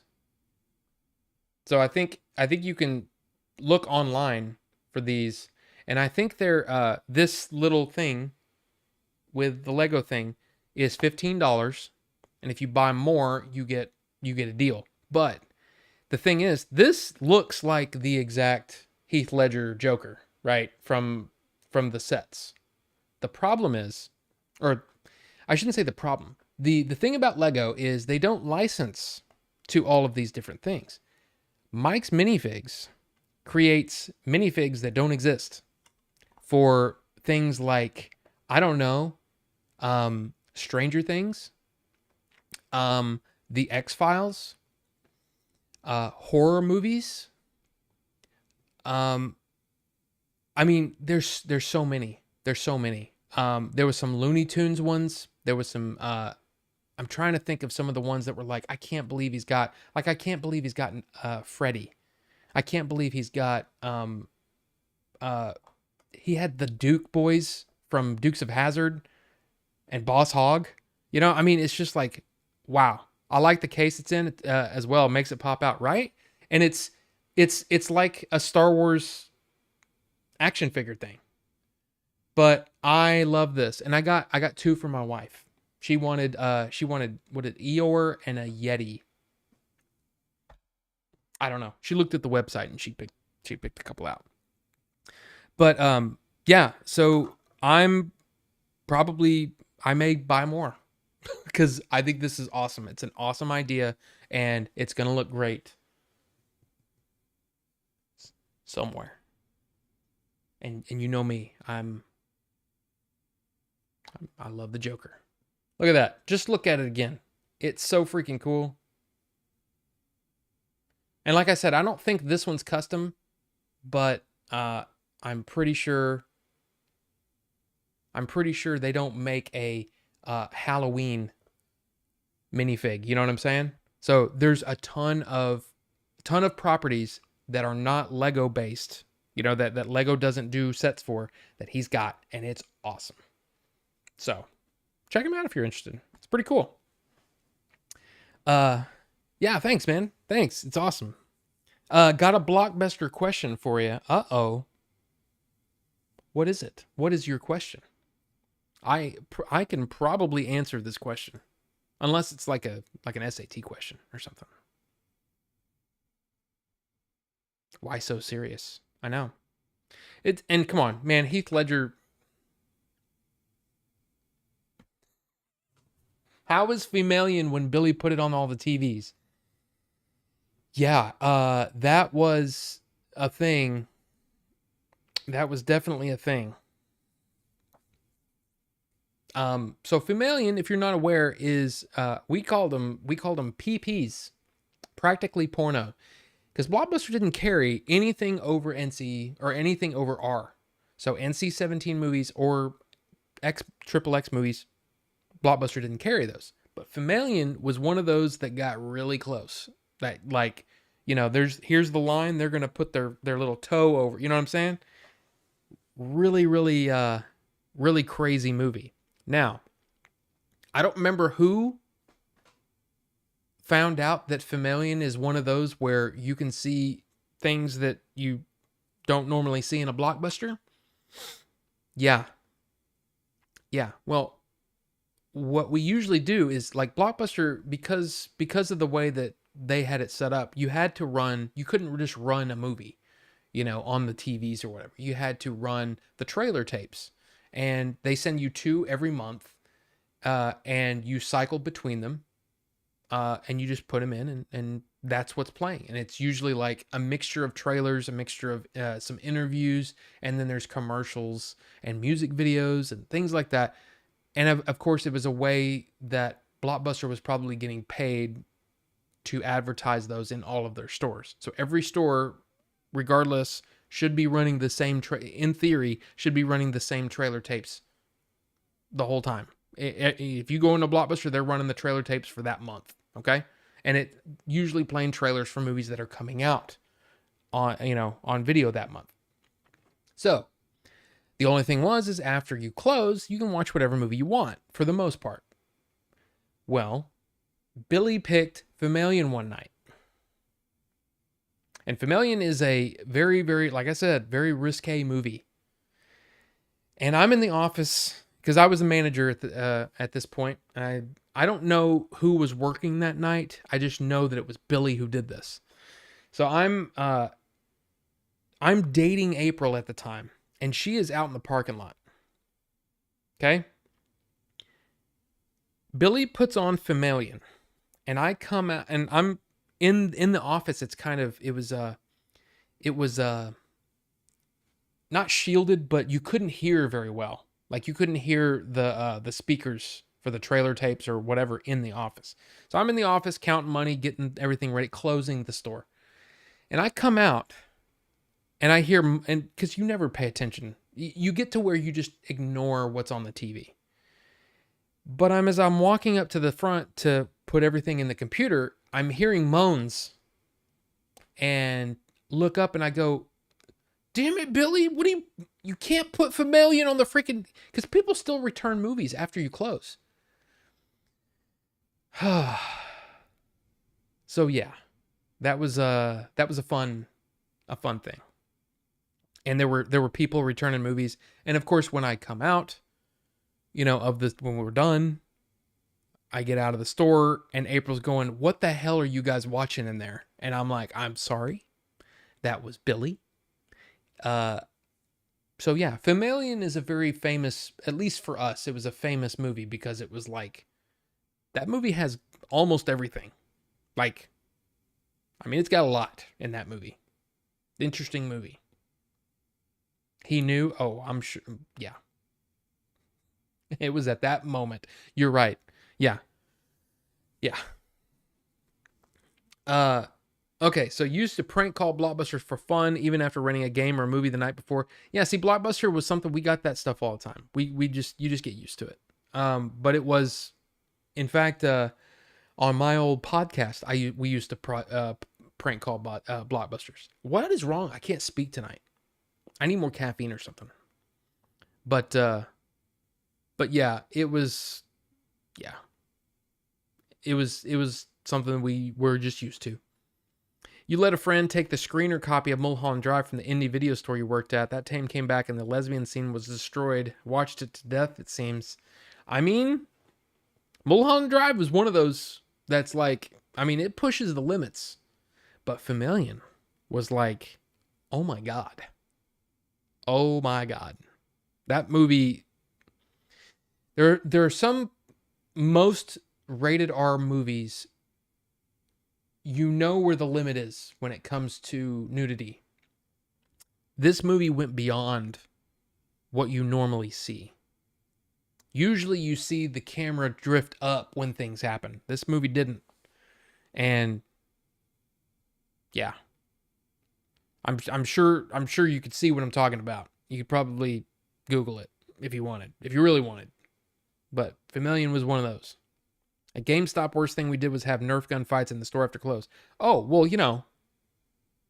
Or, you know, have a full wrestling match. Those guys, man.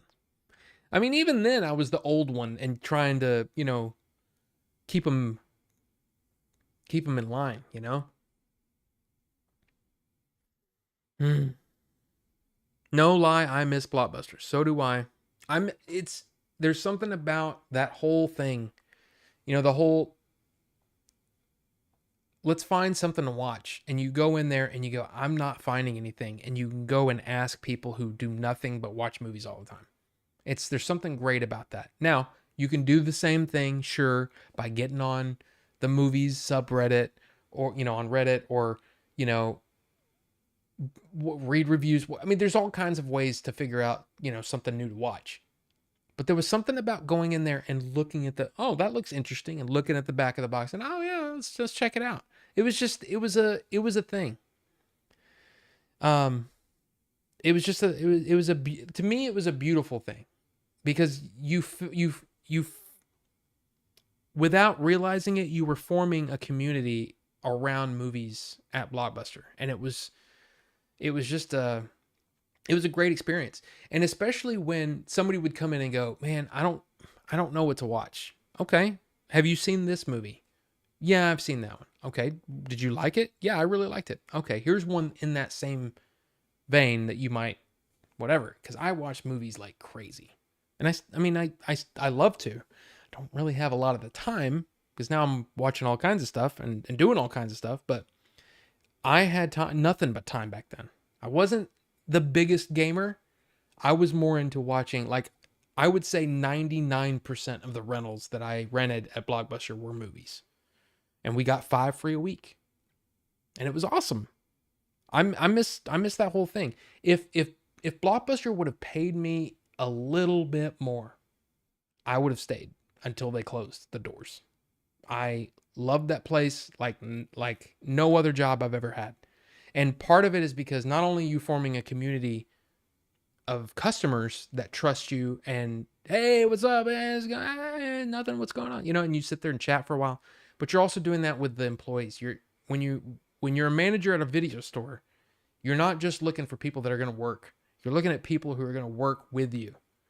And for me, working at Blockbuster as an assistant manager, we kind of curated our employees, and it became a family, and we loved each other, you know, but not in a weird way, but just we loved each other. We did anything for each other. And I said, I would always tell new employees, I'd say, look, we like to have a ton of fun here. We have a lot of fun, but we get our job done first. So as long as you do your job, as long as it gets to the point where you don't have to ask me anymore, you just do the thing, and we just get the job done, we're going to have a great time. But when it's time to work, it's time to rock and roll, and let's get this done. Otherwise, let's have a blast. But if I have to get on to you, it's going to be rough. As long as you can do that, we're going to have a great time. We're going to be the best of friends. And we all respected each other. And they respected me because I wasn't afraid to. It wasn't like I was sitting back in the back and going, hey, you go do this. No, I would do all the things that they would. And we would all work together to get the job done. you know? And we all trusted each other. We respected each other. It was a great time. We had women, men. There were, I mean, even back then we had some gay people. We had black people. We had Mexicans. We had, you know what I mean? We had all races, all creeds, whatever. We had a great time, and we all loved each other, and it was so much fun. It was so great. So that's what I loved about it. It was like I said, it was like we created a family, and then we created a community outside that family that loved us too, you know? At least our store. I don't know about other places, other Blockbusters, but for me it was like an extended family, and I loved them. I loved everybody. It's great. And then you know, when somebody would quit, it's like, "Oh, I mean, I understand, but man, I'm really going to miss you." But that's why I have so many friends from, and I've taken that idea with me along the way. I have friends from almost every job I've ever worked that I still talk to because I love that. Hey, let me go back. I've been ranting. Sorry to bring it up, but you love that story. There's nothing wrong with hearing the Fem story again. If you want to hear the story, let's do it.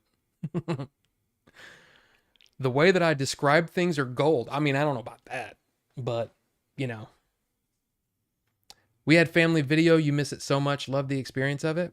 Yeah. See, I'd never been to a family video, and I never shopped at a Hollywood video. Blockbuster video is all we had in our area growing up, like me growing up. So that's all I knew. And, I just wonder if, I don't know of another type of job that could be, that could work at. Maybe a record store. I don't know, but I love that the idea that, you know, I just loved it. I love doing that. I love that job. It was so good. Friday nights at Blockbuster hit so different, right? Renting a movie, get popcorn as a combo. Yep. I don't know what to watch. Have you seen True Romance? Seriously.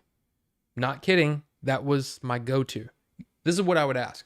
Have you seen Pulp Fiction? Or I would say, have you seen Pulp Fiction? Yes or no? If they say no, you go, you need to watch Pulp Fiction. If they say yes, I said, okay, you seen True Romance? And most of the time it was, no, what's that? And I'm like, oh, we'd walk over there, pick up the box. I say, look at all the people that are in this movie. Look at all the actors that are in this movie. This movie is directed by the same guy that did Top Gun, the same guy that did Days of Thunder. And at that time, he'd already done Crimson Tide. He's done a lot of big movies. And it's written by Quentin Tarantino, the same guy that wrote and directed Pulp Fiction. And they're like, picking up all the stuff. Let's go. That was usually it. And then they would come back and be like, okay, dude, that was freaking awesome. What's next? You know what I mean? And I'd give them the next movie, which was probably Lock, Stock, and Two Smoking Barrels, or I don't know. I mean, Trainspotting, or any of those movies. You know what I mean? That late 90s was a special time because there were a lot of movies that had the same, you know, kind of feel that was just, loved it. Blockbuster was one of your dream jobs. I know, it was weird how many people have told me over the years that, man, I could never get a job at Blockbuster. And a lot of times I like to think that it was like that, where it's like, no, we got our family. We got our family. We don't need anybody else. And the only time that you replace somebody is when somebody moves on, which it's weird how many people I remember. I remember 40090 was my ID number at my first Blockbuster in 1997. Still remember that. And then,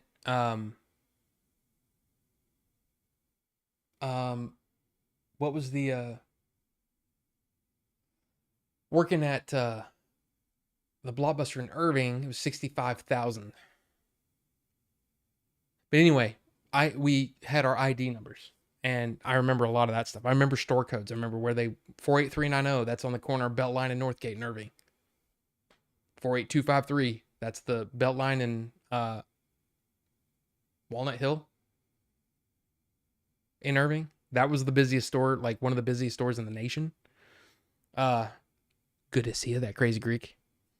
But yeah, it's weird things like that I just remember. You miss local mom and pops video stores. Owners had every horror movie known to man. And see, that's the only thing that I had wished, is that we had a greater variety of the deeper cuts. You know, not just the A-list stuff and some of the B-list stuff, but the deeper cuts. And I think they got better at that as time went on, and especially when I was in charge of ordering. Especially when we had gotten our first shipment of DVDs. That's how long I worked at that's how long ago I worked at Blockbuster. I was there when we got the first set of DVDs, the first box of DVDs. And she's like, okay, my store manager said, you're into this, right? And I said, yeah, I've been waiting for these to come in. I got my first DVD player. I bought some. It's awesome. And she said, okay, I want you to go through the order book and I want you to order us a library of DVDs. And I was like, how many? She said, as many as you want. I went nuts. Okay? I went nuts and ordered us a ton of movies, and they were all like, the killer ones, the ones that are like, oh, these are either movies that I really wanted to see, or they're really gonna, it was awesome. It was so much fun. Chris Stuckman has a great video on rental stores. I don't know if I've seen that one. I don't know if I've seen that one. Chris Stuckman's awesome. I love Chris Stuckman, and I'm really hoping that his movie, in fact, I haven't actually gone onto his Discord for the movie. I don't know how the movie's gone, like the post-production. Kind of curious how that's going. We used to get free rentals for A's in school. Oh, wow. Yeah, we never used to we never had anything like that. And yeah, I did say do the thing a few times, didn't I? Video games and anime. Yep. We were the same at GameStop. Actually loved working there, just didn't pay enough. Yeah. It just, man, it's a weird thing. We found, like I said, I found this thing where I was like, I'm really good at this job. Everybody like appreciates the work that I do. And yet the only thing missing is the money. So, I don't know.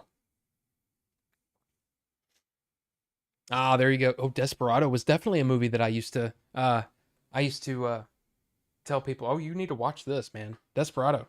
And if you're after that one, if you want to see the first version of Desperado, which it kind of is a sequel, but he said you want to see the first movie that Robert Rodriguez did, go watch El Mariachi. It's in Spanish, but it's awesome.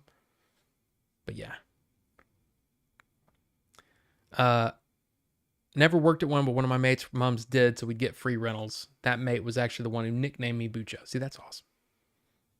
Be right back. Got to go watch Familian. I don't even know. I don't know if it's out there. I'm sure you could probably get the DVD of it or whatever, but that wasn't something I ordered. A lot of those movies would just come in. In fact, I think every Blockbuster that I worked at had a copy of Familian. And it's probably because it got this almost cult status. Because it's a terrible movie. Yeah, I've seen it. It's a terrible movie. But you can definitely tell, it's like, okay, there's a lot of nudity in this movie. Like, okay, I kind of get why. Yeah, we got Familian too, never saw it. I was like, okay, this not for me. But oh, I have this. Oh, no, I don't. No, I don't. Okay. Well, let's move on a little. It's like Species level, but I love Species, not gonna lie. No, Species is an actual movie. Familian is a Skinamax movie, but with body parts. Yeah. Nothing like there's no penetration, but there's definitely some stuff going on. Okay? You know what I'm saying? Like faces in crotches. Okay? I mean, it's definitely heavier than a typical. Did someone mention Familian? Yes. And what is the deal with? Come on, man. Thank you, that crazy Greek. What is going on? You are very familiar with Fimalian, you must have studied hard. I mean, the thing is, the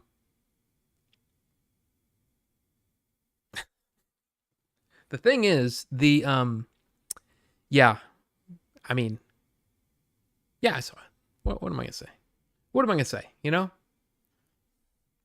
But for those of you who are not aware, I actually, it's kind of funny. It's 8:40. We've been streaming for an hour and 40 minutes, and we haven't even gotten into any of the news. Any of the news. And so let's do it. Let's do a little bit of the news, okay? Now I wanted to bring this one up because I don't know how long it's going to last. But the Mandalorian season 3 trailer that was shown at Celebration apparently has been leaked onto the internet. And I think you can have you seen this play scene from Fimalian? No. That is not happening on my channel. I do not want to get demonetized. Well, I'm not monetized anyway. I don't want to get flagged or anything like that. So, not happening. But the Mandalorian Season 3 trailer that was shown at Celebration, that was not released to the public, has been leaked onto the internet. If you have not seen it, I would almost recommend you not to, because it's so freaking badass. The problem is you're seeing it on someone's camera phone, and the quality is not there. I did watch it. It is freaking awesome. And Star Fox is back. What's going on? I guarantee you, if you just search on Twitter, you will be able to find it. But I'm telling you, you might want to wait. Because, like, for me, it's kind of like, it's like, why would you... I don't understand why they haven't just released those trailers now, at this point.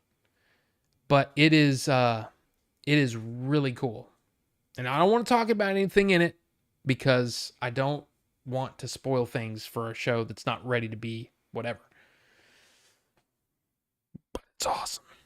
It's really awesome. I'm just telling you it's awesome. Okay? Just telling you it's awesome. And while we're talking about Star Wars, this is something that came up. In fact, I saw it. Bucho brought it up. I had actually saw it come up in my Twitter feed. And that was that a fan edit of Obi-Wan has gotten a lot of attention, because it's gotten down to like 2 hours and 20 minutes. 2 hours and 20 minutes, 2 hours, 30 minutes. This specific article on Variety, I'm going to put it in the chat for anyone that is curious, and that anybody that wants to, in the chat, you can click on this. If you're watching on the replay, you can basically just search for Obi-Wan Kenobi fan edit and Variety, and you'll find this. The link to the fan edit is in this article. Okay? I have downloaded it. I have not watched it yet. This may be my video that I may go ahead and review it, because it has gotten a lot of attention. I have heard some really, really cool things about this fan edit, and it could just be like the Hobbit one, where it's like, you know, if you didn't like the Hobbit because it was bloated and long and there were scenes that didn't make sense, maybe this fan edit is going to be the thing that brings it together and makes you appreciate what was good. You know what I mean? So I'm going to watch it, and I'm going to check it out and see how it goes. And I don't know the person that I was when I heard that the fan edit had been done for it, I was kind of hoping it was for somebody that I already knew, you know, and I'd be like, and I could message him and go, holy crap, you know what I mean? But no, like, holy crap, you're on Variety, you know, Variety getting wind of a fan edit is never happened that I know of. So, I just think it's cool, and yeah, I'm gonna watch it. I'm probably gonna watch it sometime this weekend and do a review on it, because why not? Okay, why not? And you, Carbonite, you watched it last night. It's fantastic. Like that it has John Williams' score. Ooh, see, I mean, there's a lot of things. I've never seen a fan edit. Any recommendations? Oh my God. Retro Wolf. Fan edits are fun. Really fun. The way that I typically go to see, for a fan edit, there's a, let me see. Hold on a second. Let me do this. Is it fan? Yep. fanedit.org. Okay. And what you do is you go to, this is where I go. This is what I do. I go to IFDB. Okay. And from here, you can pick a genre. So like whatever, but usually it's franchise. So Alien, Babylon 5, Batman, Blade Runner, I don't know what Consecution is. DC Cinematic Universe, whatever. You pick whatever fan edit kind of fan edit you want. Or you can say trending, latest reviews, latest fan edits, top rated. That's what I usually do. Is I'll look at the top rated ones and I just see what's, So like this one has a 9.9 rating out of 19. I mean, that's pretty high. But this one was released in April of 2021. This is Adiwan. Adiwan has done a lot of fan edits over the years. I've seen a couple of his, but maybe I don't think these. Actually, this says 2008, so I might have seen this one. And Jim is here. Holy crap, Jim is here. But this is how I do it. So like Bond movies, Avengers movies, right? And they might combine movies together and take out some stuff and just make a new story. There's so many great ones. There's so many great ones that Retro Wolf, I mean, seriously. They're free. Now, I'm one of those that I believe absolutely that you should own the movie if you're going to download the fan edit. But I'm not your dad, okay? Just saying that. So, yeah. But I'm going to watch this Obi-Wan and see how that is. But Jim, it is good to see you because I have something to tell you, Jimothy. You're going to say something blasphemous? You like The Hobbit more than Lord of the Rings? As a story, I don't think that's not blasphemous. The movies, however, you know what I mean? I don't know about them movies. But that is how I do it. You got the Star Wars Despecialized Edition on Blu-ray. Best way to watch the original trilogy. What I did is I got the digital versions as high as I could get. Rob is not your father. Hashtag Rob is not your father. That is correct. And hashtag not your dad. Yes. I'm not your damn dad, okay? But yeah, I got the really, really good versions and I made really, really nice art for them. And I put them on my disc, on my, what do you call it? My hard drive server for my Apple TV. So I have the special editions in the best quality I can get. I have the new special editions, and I have the original despecialized editions. Yeah. In fact, Harmy is the one that the despecialized edition is by HARMY is the one that I get. But yes, Jim, since we've got Jim here, Jim has graced us with his presence. I do want to talk about books for a second. Okay. So I finished this last night. Okay. You ain't my daddy. I'm your daddy. But yes, I finished this last night. So it's the first in the history of Middle Earth. And I will tell you, this was hard. It's not long. Hard to get through. Okay. You really got to be a freaking Tolkien super fan to read this. Because I can guarantee you that most people wouldn't make 10 pages. It is long and drawn out and not crafted. Okay? It is not crafted well. Because it's the scraps that he left over of the unfinished origins of Middle Earth is what this is. It's tough. It is very, very tough. I did get through it. I the version of the stories told in here are also in the Silmarillion, and the Silmarillion was so much better than this. This was the it's kind of like it's basically like, here are all the ideas that he used to write this. And it's just like, okay, I'm tired of hearing about, oh my God, the god of whatever, and I'm sorry. If there are Tolkien fans here that love everything, I'm sorry. It's just not for me. I got through it, but I'm ready to move on to the next thing. And the next thing is, Jim, are you ready? I got this from the library last night. I haven't even started reading it yet. But Jim suggested this to me a long time ago. And he said, this book is amazing. So I'm going to read it with my eyes. So yeah. Oh, you are talking movies. Oh boy, Caleb. I don't know what to say.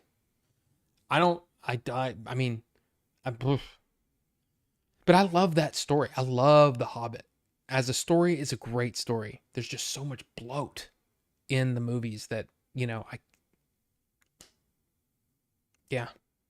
Okay, wait. You'd say that Rob is the man. I don't know, but look, none of all this man talk. Okay, I'm just a dude. I do a thing. I like to do the thing from time to time, but I'm just a dude. It's all right though. I appreciate it. Thank you. But thank you. Nice pick, Jim. Would to see a show or movie? I'm confused. But yeah, Swan Song has, Jim put it highly rated, and I said I need a break from fantasy for a minute. And I figured that I would go on my list and see what grabs me, because the next book in my list is a Wheel of Time book. I figured I would take a break. Hello, Patricia. Welcome. It's good to see you.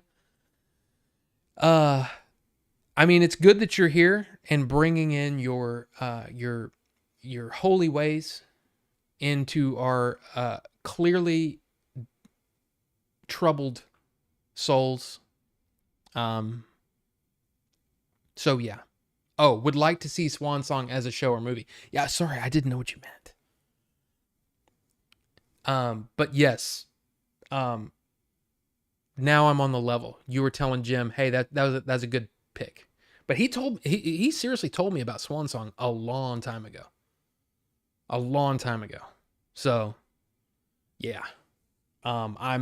I'm excited to read it. And of course, like I said, very, very highly rated. There were people that were like, okay, after I read that book, after I read Swan Song, I want to read all of Robert McCammon. So we'll see.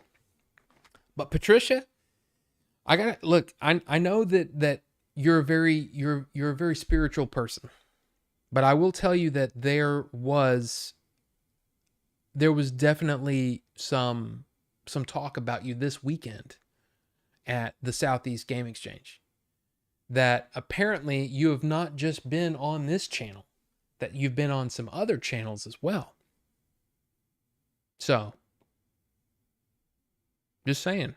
But it's good that you're here, and please, join the Discord if you want.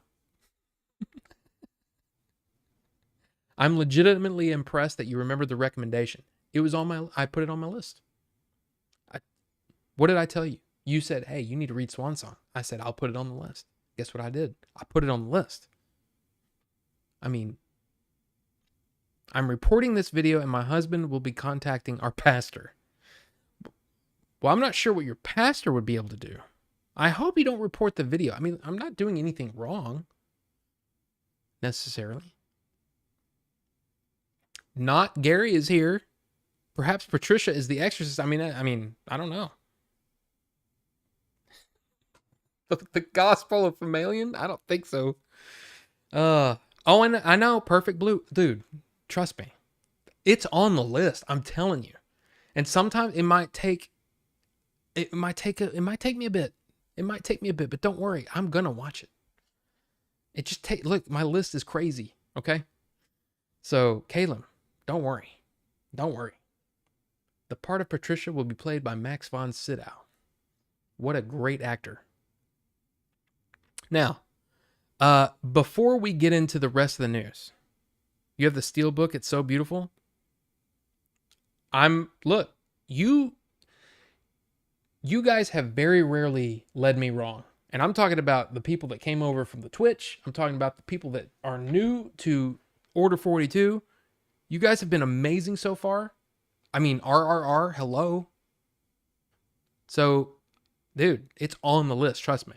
It's on the list. But I need to go get me some water because I am thirsty. I'm out of tea. I forgot to get water. So give me just a moment and we'll be right back. Okay? We'll be right back.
And yeah, I hope Patricia didn't think that this music is too,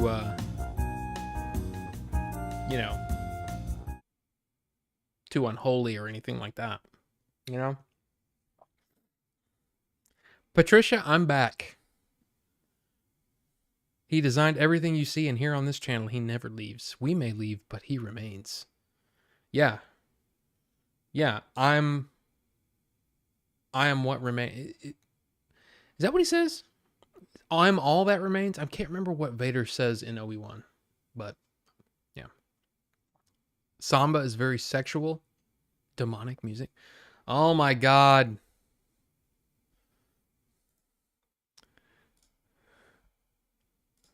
Jeez. Come on. Come on, guys. I don't know. I don't know what's going on.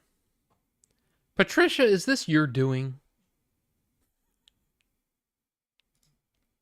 I mean, look.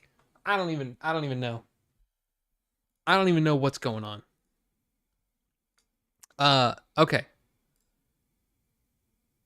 Hey, yo, any girls in this chat? Game RZ 213 Killa. I mean, I don't know.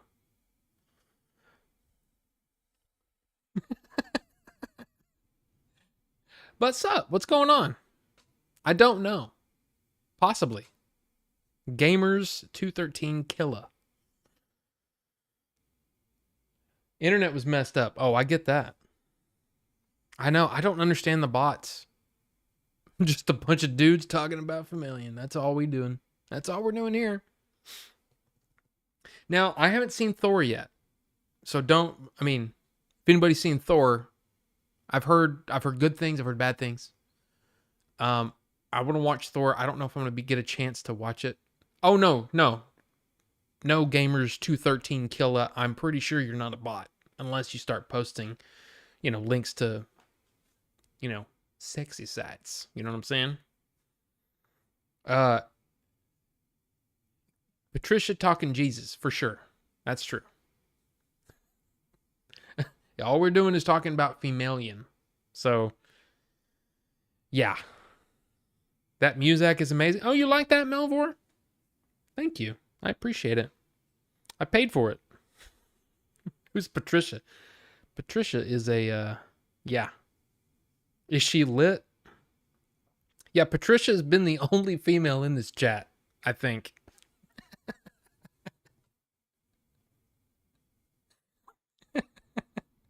You need that? What's the name? I'm honestly gonna have to look it up because it's on one of those sites where you know on whatever, like, not free music, but what is it, unlicensed music that you can play on stuff.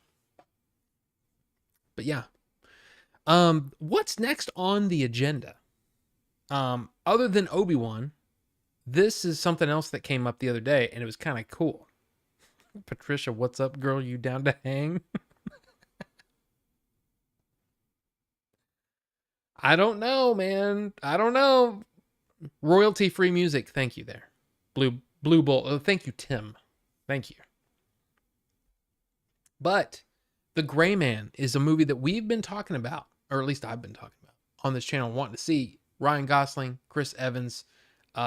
Yeah, this movie has been getting some really, really, really good reviews.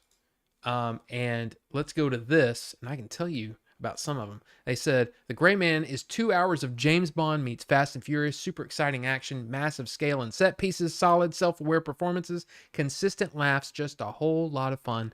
Gosling and Evans rule, supporting cast great. It's a little obvious, but never boring. And then this next one says, The Gray Man is a high-octane action thriller with an entertaining, antagonistic, and at times funny dynamic of Ryan Gosling versus Chris Evans.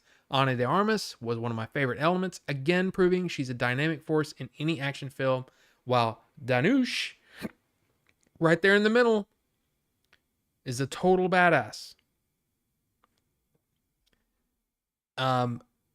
Russo brothers, The Gray Man is unrelenting, well-constructed action sequences, battle of wits, bullets, and brawn. Ryan Gosling and Chris Evans share excellent repartee.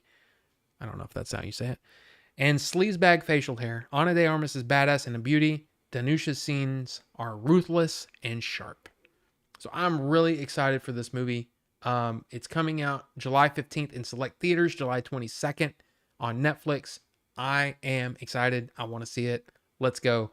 It's only a little bit away. Now, I will also say that we've got next weekend is San Diego Comic-Con. I have a list of things that they're going to cover. We're going to do that on the next stream because it's going to take some time. Okay. So next week is going to be really, really fun going through all the stuff that like we're going to get looks at a bunch of new shows, a bunch of new movies. It's going to be really, really good. I'm just saying. I'm excited. It's a lot. Going to be a lot. It's going to be a lot. Now, let's see what I missed here. You need to watch The Boys. Oh, I'll watch The Boys. If you haven't seen The Boys, you need to see The Boys, because The Boys are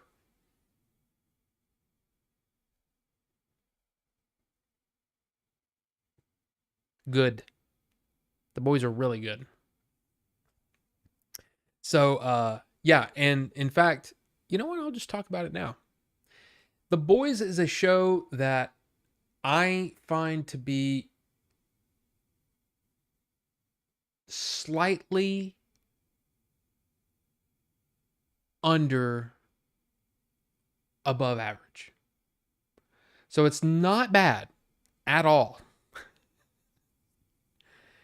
Gamers213 Killa is in here for a reason, and it ain't Order 42. He's after Patricia, okay? Oh my God. That's so funny.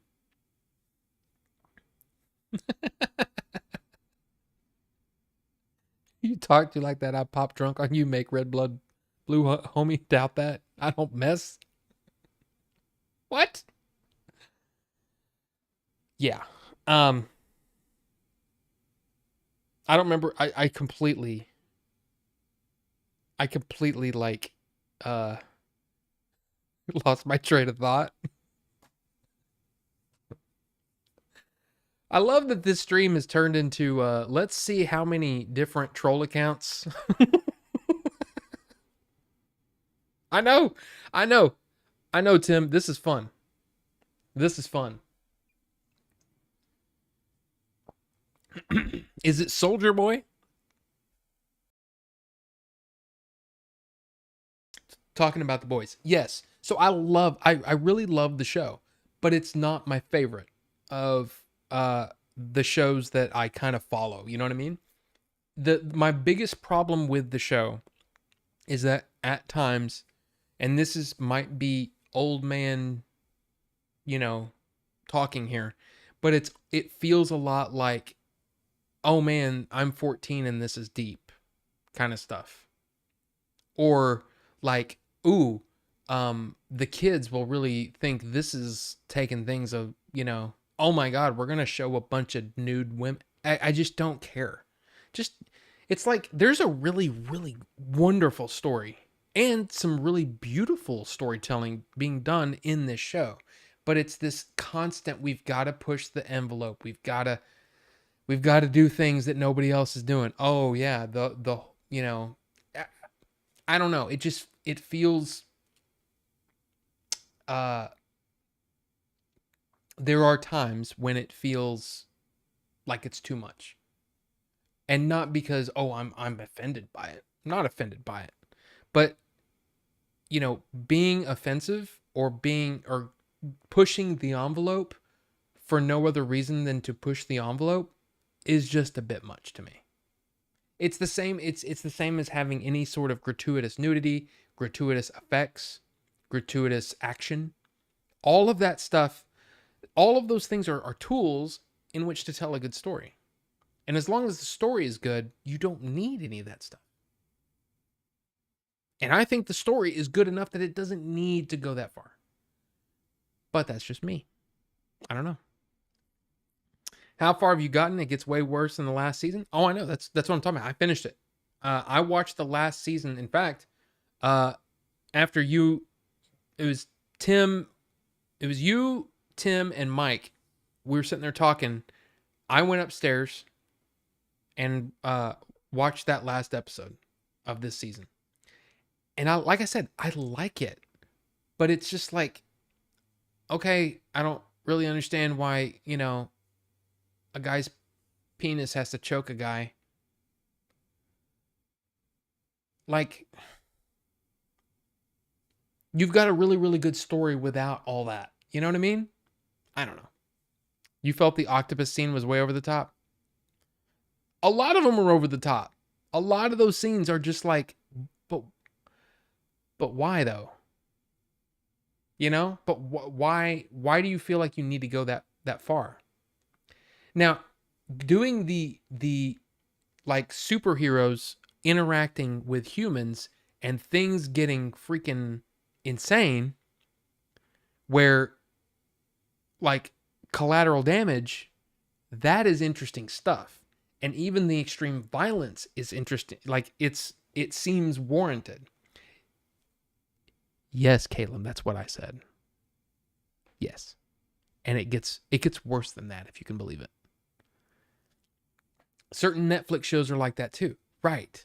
Elaborate on the choking. I mean, there's not much else I mean, that's what it is.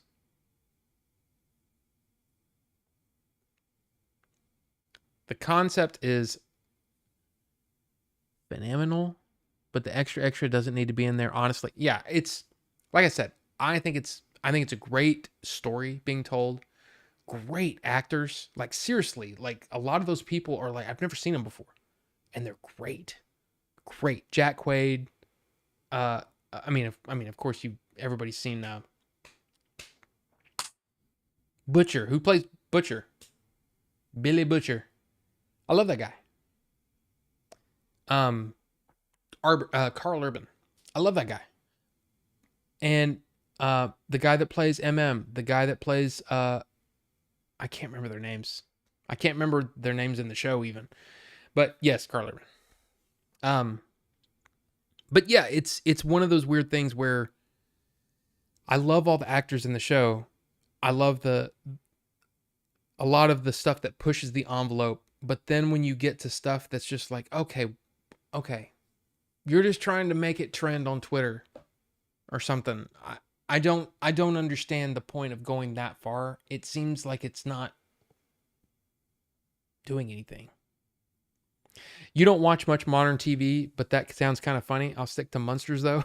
It's basically Mother's Milk, yeah.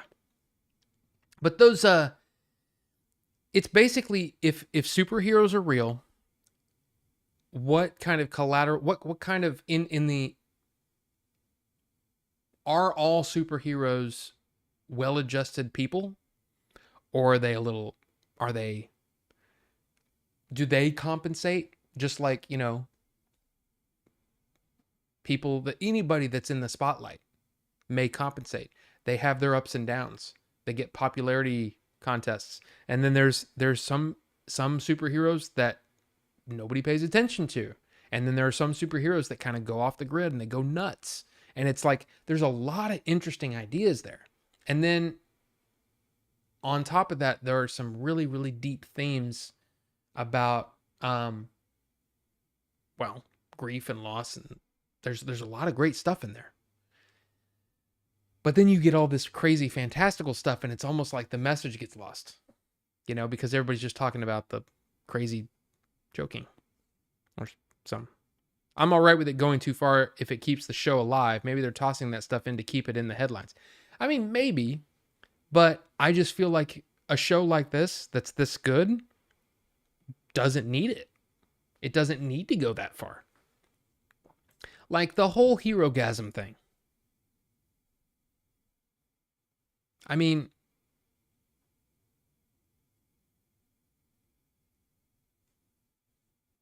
were you guys like, oh, yeah? I mean, for me, it was kind of like, I don't know. I'm not saying anything, by the way, I'm not giving away any spoilers or anything here. Nothing that I've told you is going to change your enjoyment of the show or give away plot points. There's no plot points here. But it's that kind of stuff. It just seems like it's like Game of Thrones was, you know, where it's like, okay, all of a sudden we're just going to have a bunch of nude people for no reason. You know, there's a scene in Game of Thrones where there's a guy basically giving a, what do you call it? Soliloquy? Is that what it's called? Where he's just basically sitting there by himself, talking to himself, basically. And in the foreground, or in the same room, are two women performing acts upon themselves. Completely not needed. Completely not needed. It's there to just get people talking. And it's just, to me, when that kind of crap gets in the way of the storytelling, and it takes me out of the spell that you're trying to cast by keeping me watching the show, it pisses me off. And it's the same with gratuitous action. Like I said, there's so many things that can get in the way of the storytelling. That is definitely one of them. But anyway,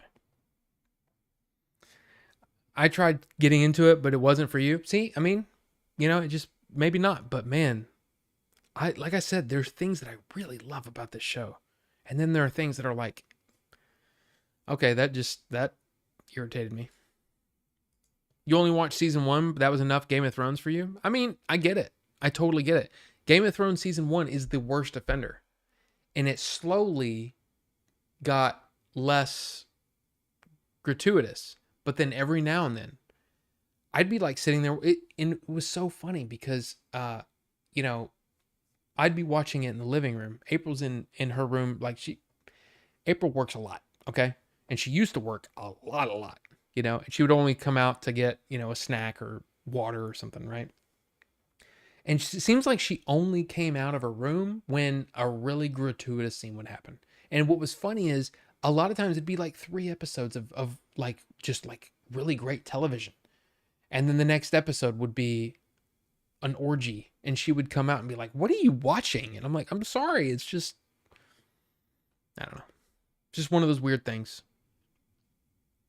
But I really enjoyed Game of Thrones. I really enjoyed The Sopranos. The Sopranos had a lot of that too. They got better as it went along. But there were times when it's just like, why is this in here? Okay, yeah, your shop, or not shop, but their kind of hideout where they would hang out and stuff was in the back of a strip club. Okay, understandable. Yeah, you're walking through, sure. But do you need to focus on the I mean, it's just super gratuitous. And it was almost like, ooh, we can have boobies. Let's do it. In every episode we can, and it's just like, but why? I don't know. I remember when you saw Spartacus for the first time, lots of fan service in it. Grant at the time was 16 and didn't mind. Yeah, I mean, I never saw Spartacus, but I've heard that one has got that same sort of thing where it's just like, okay, why? But anyway, and we have pretty much, I'll just tell you this. I don't know how long it will take to get through. In fact, oh my God, I just remembered. I didn't get a Have You Seen This for tonight. So we're just going to have to wait until next week for the Have You Seen This, because I don't have anything set up. But we do have a hard cutoff at 10 o'clock because I got to go to the grocery store. I've been out of town and we don't have any food, and April has been working. So the least I can do is get some freaking groceries. But anyway, but don't worry. Have You Seen This? We'll be back next week. Don't worry. But I wanted to just bring this up. Jurassic World Dominion, a lot of people have said that this movie is terrible. In fact, Leon said that he watched the first 10 minutes and turned it off. And he said that he downloaded the movie and felt like he still was gypped. I shouldn't say that. Should I? It's not a word you say anymore. I apologize. He felt robbed of it. So, yes, that's a thing. But if you are interested, they are bringing it to on-demand and digital this weekend.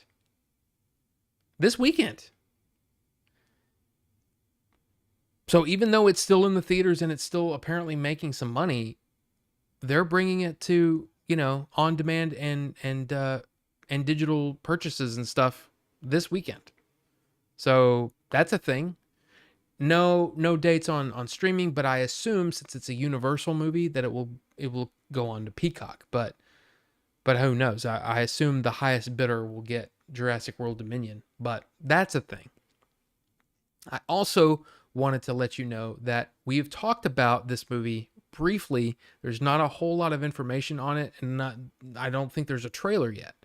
But Sylvester Stallone's superhero movie called Samaritan has a release date, and it's going to Prime Video. This movie is going to be on August 26th, 2022. That's Leon speak for Average Movie. Yes. But I heard a lot of bad things about that movie, about Jurassic World. Just a lot. But yeah, you've been waiting so long for Samaritan, you're stoked. Yeah, it just says a young man learns that a superhero who went missing 20 years ago lives next to him in Granite City. So I'm cool. I'm really looking forward to it. What did you say with translations?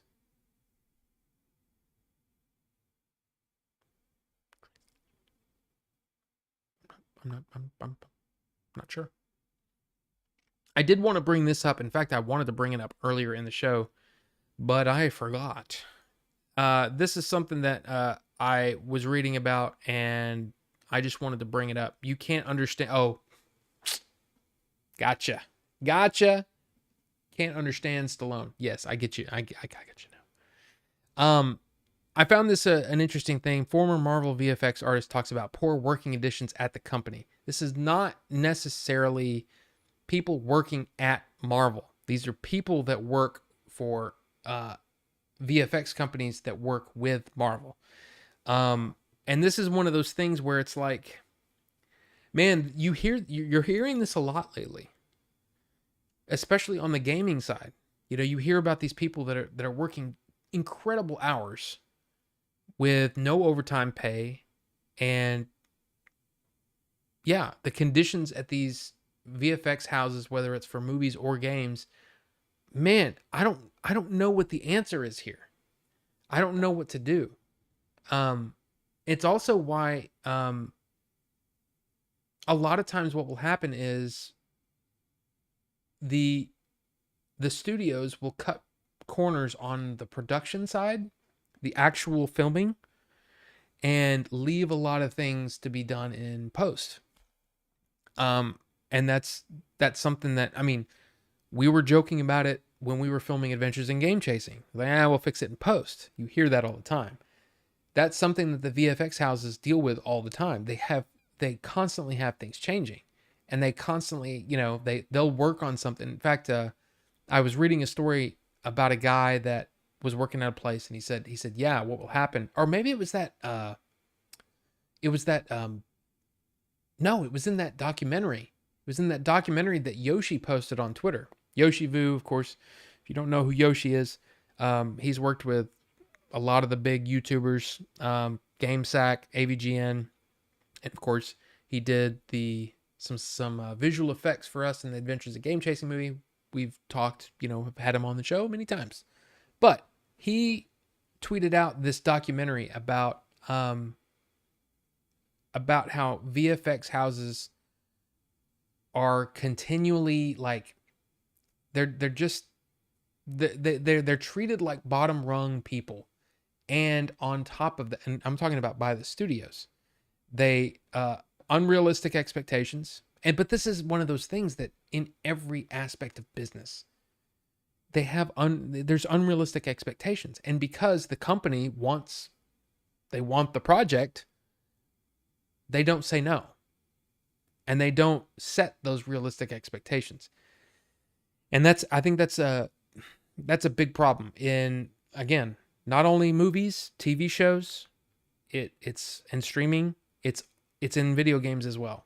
And that's one of those things that I want to help bring more attention to it. I just don't know what to do about it other than talk about it. But I mean, we've had Jose on this show. We've had Yoshi on this show. We've had Miguel on this show. I love these guys. I think they do fantastic work. As how I explained it to Yoshi, they fill people's dreams. They are literally the reason why people love some of these properties. Their work, their visuals, their amazing attention to detail. And damn, I mean, a lot of times they just get the short end of the stick, and that sucks. So yeah. Do they have a union? Could they strike? I don't think so. I don't think they have a union. I mean, of course they could strike, but I don't think they have a union. They probably need one. Because that's what a lot of the actors guilds are for. That's what the screenwriters guild is for. There's a directors guild. There's a lot of that in different aspects of Hollywood, but for some reason, maybe it's just because visual effects are so new. I mean, in respect to the rest of the way things are done, maybe that's what it is. It's just they because of that, they continually get taken advantage of, and it's got to happen. Something's got to happen, and fix some of these situations so we can have happy people making our entertainment instead of people that are continually being taken advantage of. And on top of that, I mean, this goes to a lot of different aspects of things that we consume, right? I mean, I don't know if things like this are made by happy people. You know what I'm saying?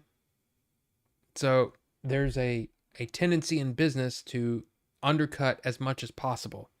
And if it means forcing a company to work crazy hours to get unrealistic things done, it happens. So anyway, like I said, I don't want to bring anybody down or anything like that, but it's just, I hate that. I hate hearing that these people that I appreciate, I feel like, these people that I respect, and I mean, I wouldn't say hold them on a pedestal, especially not anymore, because they don't like it. Like, I said those things to Yoshi, and he was kind of like, "Hey, dude," like, and I'm like, "Dude, I love what you do. You make movies. That's fucking awesome, man. Come on." But they're just like, we're just people that are cogs in a wheel that make these things happen. But if you're involved in a movie, in the movie industry, I respect you and I think you're awesome. So, and I want these people to be taken care of, is what I'm saying. I don't want people to feel like that when they're doing especially something like art. Man, they're doing stuff that they've always dreamed of doing. They've always dreamed, like Yoshi had always dreamed of doing a Star Wars movie, or dreamed of doing other things that he's doing now. But you know what I mean? It's like he's and for them to then turn around and feel like they're not appreciated, they're underpaid, they're worked to death. Come on, man, that sucks. I mean, what kid, if you told a 10-year-old kid, "Hey, do you want to work in video games someday?" Yeah, man, that would be amazing. Guess what? They're going to treat you like crap. Nobody wants that. So let's take care of these people. Anyway, I feel like it happens in every company, definitely a societal issue. And that's what it is. It's almost like, I think, and especially in this time, you've got such a knowledge gap between the people on top and the people who are getting the job done. There's such a knowledge gap because of technology. Technology is changing all the time. There are things that I've seen. I mean, crap. There are things that I learned making adventures in game chasing that I'm like, I didn't even know you could do that. That seems like freaking magic to me. And I'm doing it. What the hell is going on? And I'm only in my mid-40s. These people are in their 50s, 60s, 70s making these decisions, pushing these things, and they have no clue how it's done. They don't have any clue what they're asking and what it takes to get that thing done. I mean, I worked for a pretty large company, and it was like that. They would say, "Oh, well, Friday at 4:30, they'd see this thing that has to go out tonight so that it can be in the system by the next morning." They would call and say, "Oh, we want this. We want this instead of this thing that you've been taking all week to build." And I would say, "Well, that's like 4 more hours of work, and I'm supposed to be off in 30 minutes. Can't it wait until the next release?" And they're like, "Well, no, because it's got to be done." Okay, why wasn't, of course I'm not saying this, but I wanted to say, well, why didn't you tell me 3 days ago when I was building the freaking thing? But I can't say that. So what do? I have to give up my Friday night. And I'm not complaining as saying that what I had to deal with is anything to what, is being explained here. But it's the sort of thinking that is prevalent in every business. You've got people at the top who have no idea what they're asking for, and they have no consideration for other people's time. I had a person from this company that I used to work at call me at 11:30 at night. Of course, it was only 9:30 there. But yeah, call my personal phone, which is why I like to have separate numbers. I like to have my personal phone, and then I'd have my company phone, because screw that. You're not calling me at 11:30 at night. Okay? There's no reason for that. To ask a question that could have been answered the next day. Did I pick up the phone? No, I did not. But I still didn't like getting the phone call. So it's just one of those things where, man, I don't know how to fix that. It's a societal issue. It's somewhere along the way, because you're signing this, because you're paying somebody, it gives them this idea that it doesn't matter how ridiculous your request is, they should just do it. But that beginning of Adventures in Game Chasing is amazing, by the way. Thank you, Caleb. Thank you. I had nothing to do with it. That was all Yoshi and David. Yoshi Vu and David Espinoza, those two magnificent bastards. I'm telling you, those guys are great. And yeah, they do great work. It's really, really fun. Really, really fun stuff. But yeah, those guys are amazing. And guess what? Nobody ever like when somebody's asking a question, they say, "Hey, that was really, really awesome." And they never ask about who did it or whatever. But we tell them, you know? And then like another weird thing is that nobody ever seems to bring up Martin. Nobody ever asks about Martin. They'll say, "Oh man, I really teared up at that scene." I said, "You know why?" Part of the reason, yeah, the people acting do a great job, but Martin helped get you there. If you were touched by scenes in Adventures in Game Chasing, a lot of that comes from Martin Barabee, who did the score, and hopefully we will be meeting in October. But you know what I'm saying? That's one of those things where there are a lot of things that add to this making of a movie. And I respect everybody that does it, because it's amazing stuff.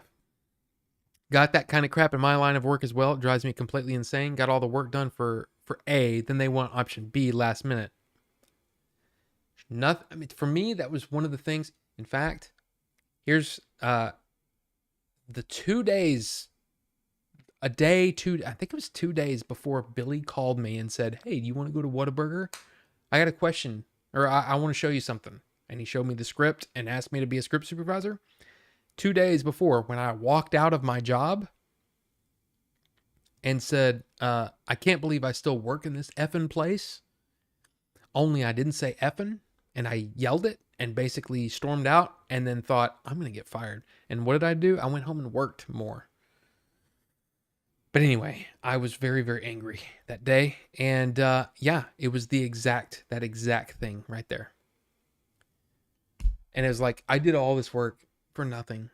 And now and I think I worked until like 10:30 or 11 that night. But it's still nothing. Man, that is nothing compared to what I've heard about some of these game studios. And I would assume that the visual effects studios are exactly the same way. That they have the same kind of crap dropped on them. And it's just like, ugh.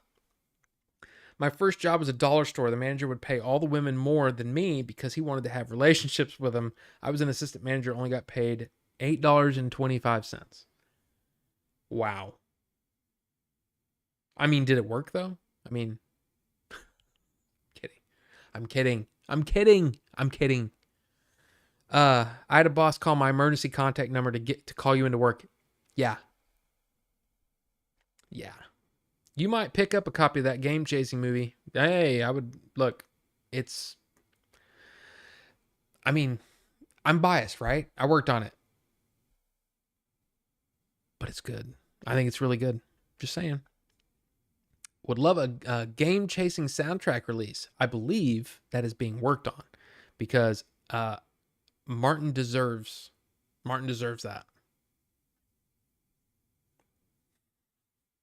Yeah, Blizzard, I don't know what the heck's going on over there. I don't know what's going on over there.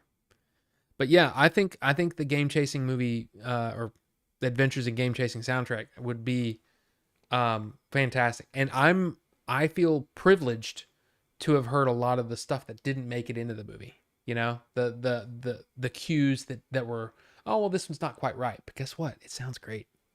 You know, and I like that. And Martin is just a great guy. He is.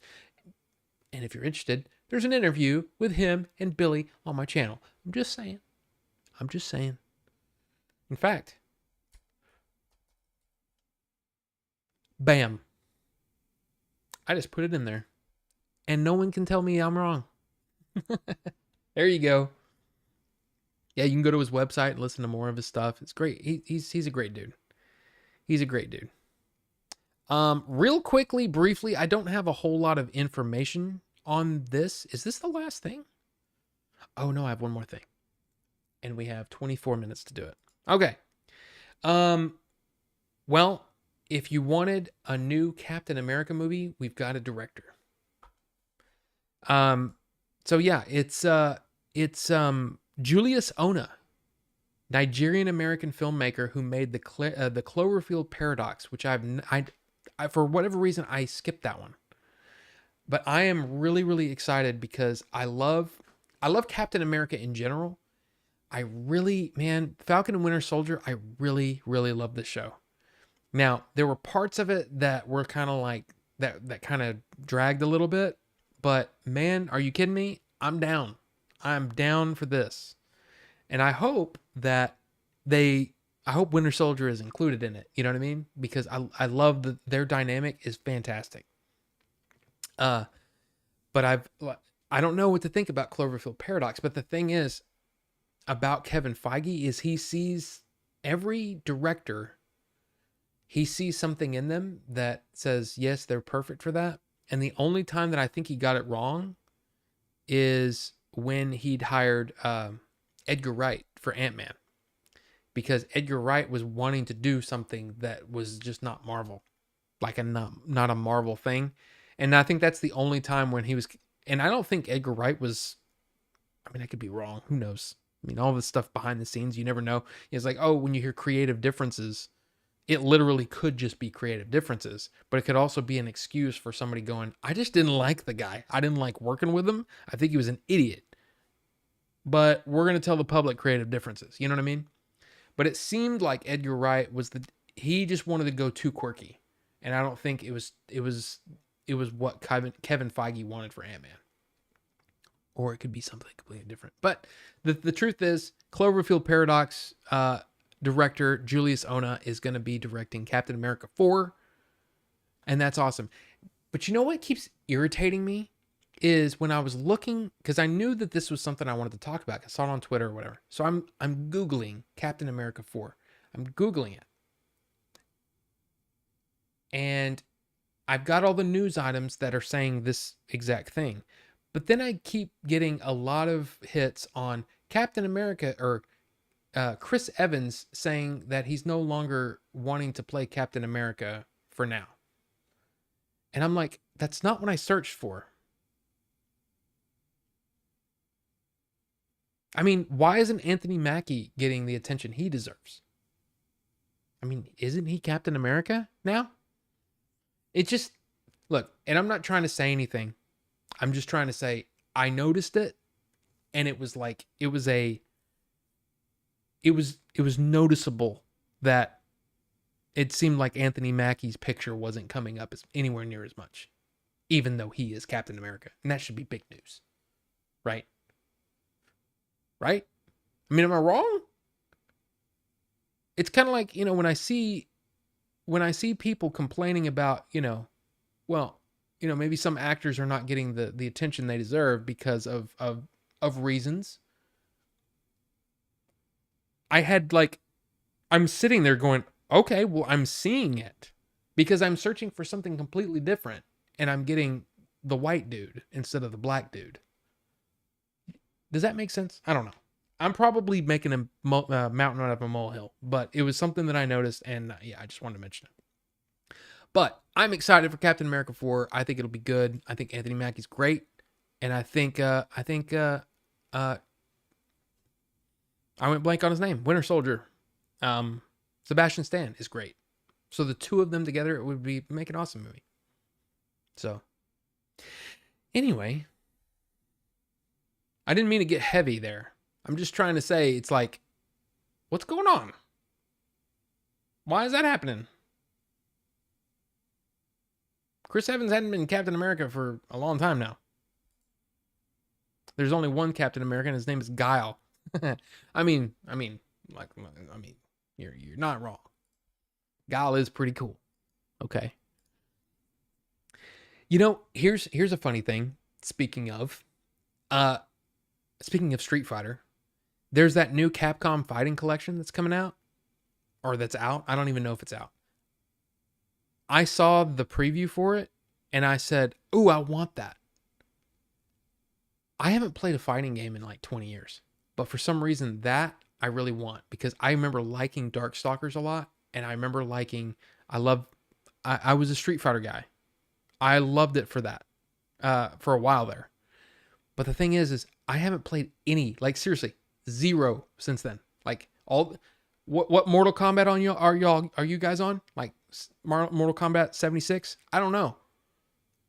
It's a lot. The last one I played was 3.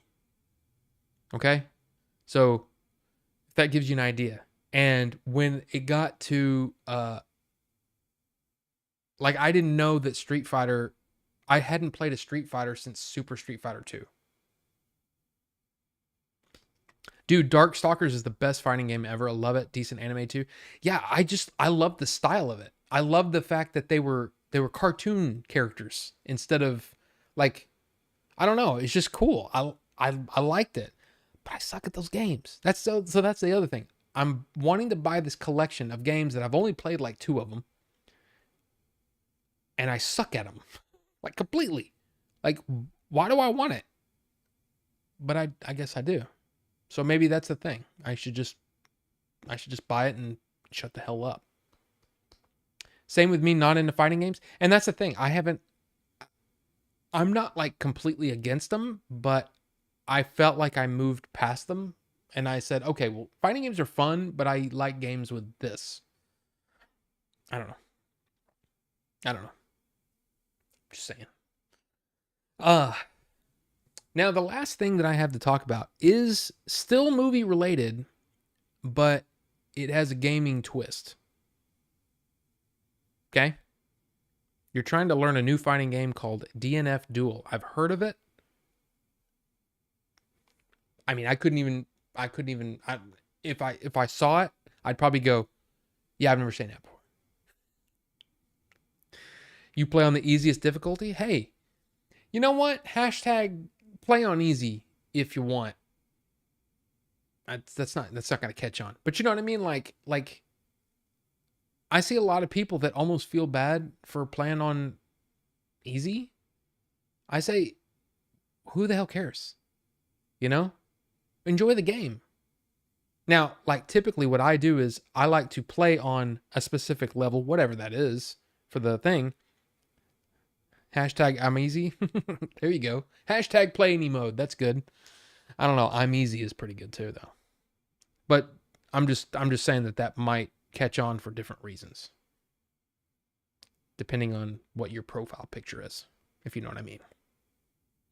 But anyway, it's I like playing on a mode that I don't completely get destroyed. And as soon as I feel like I'm getting destroyed and I'm like, okay, I'm getting frustrated, I'm going to put the game down. I'll lower the difficulty a little bit.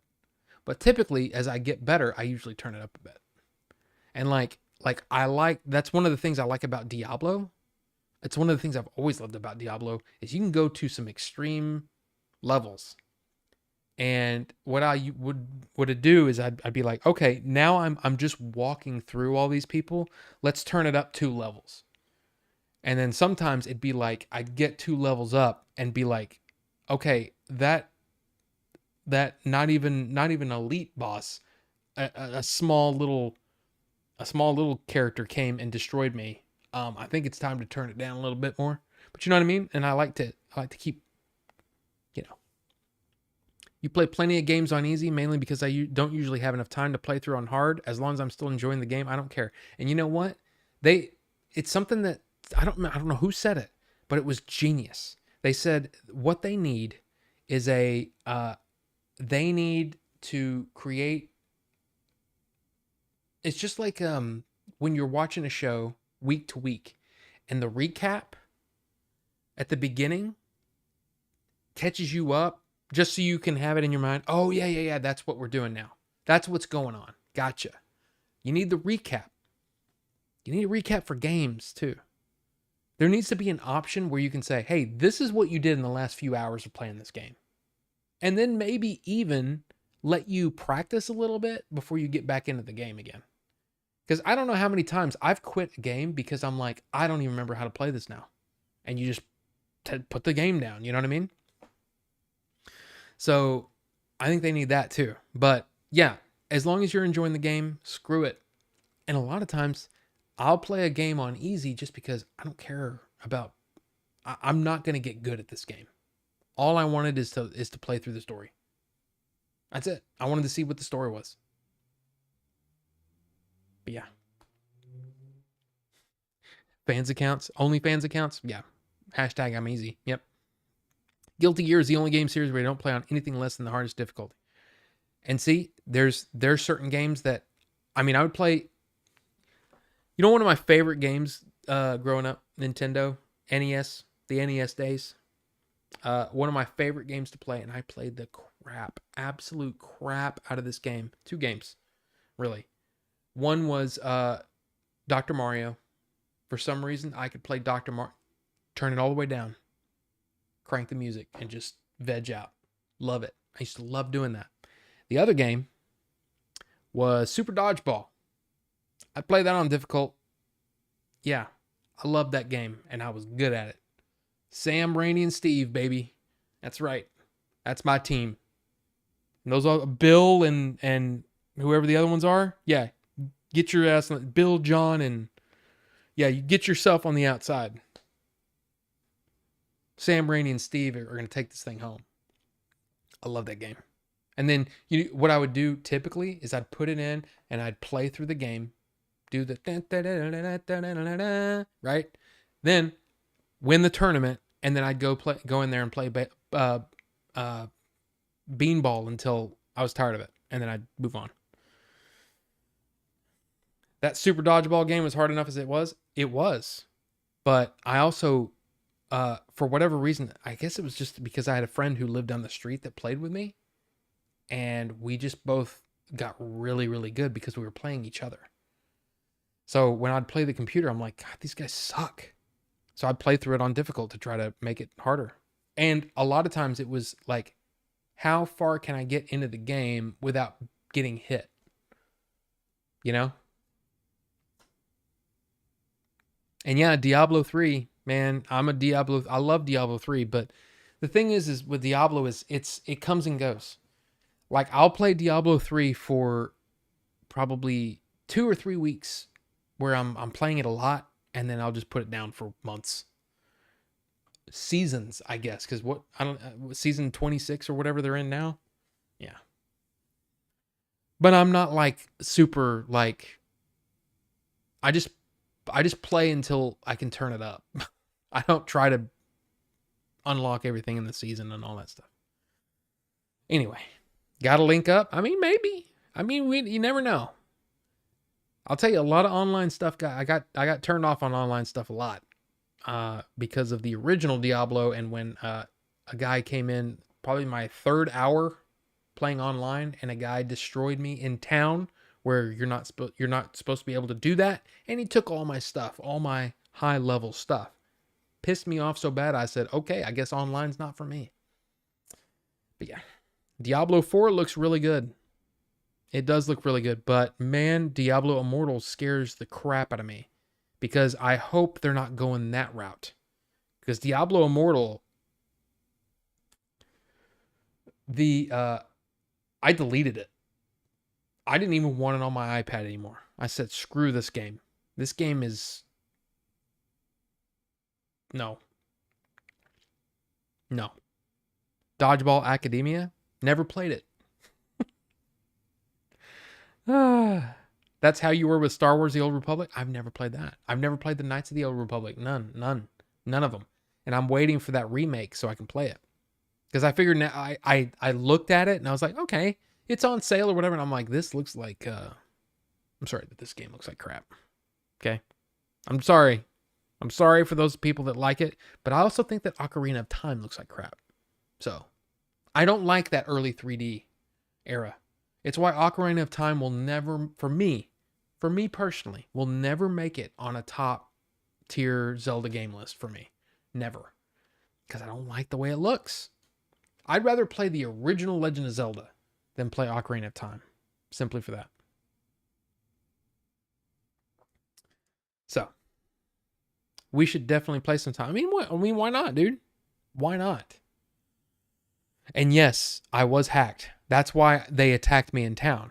It was like, okay, because I remember looking it up online. I'm like, how the heck did they attack me in town? They said, well, somebody was running some glitch that makes you blah, blah, blah.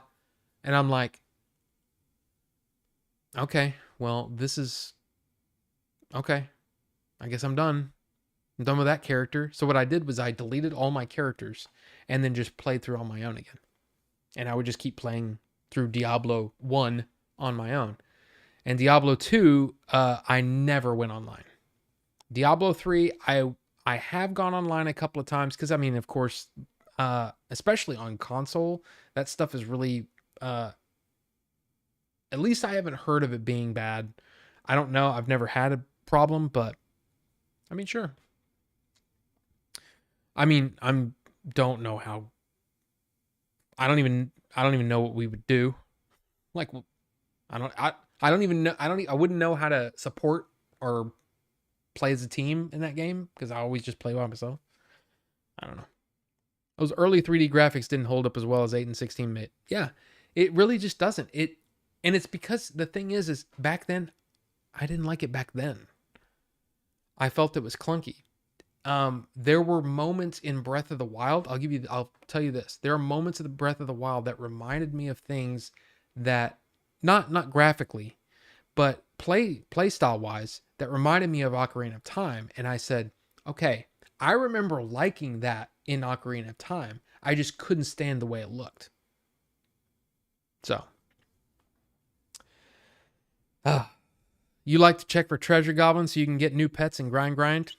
Oh yeah, man. I enjoy it. I enjoy playing it, but like I said, I'll get really addicted and really playing a lot for like 2 weeks, and then I'll just stop for months. And then I'll go back to it. I'll start a new character because by then it's a new season probably.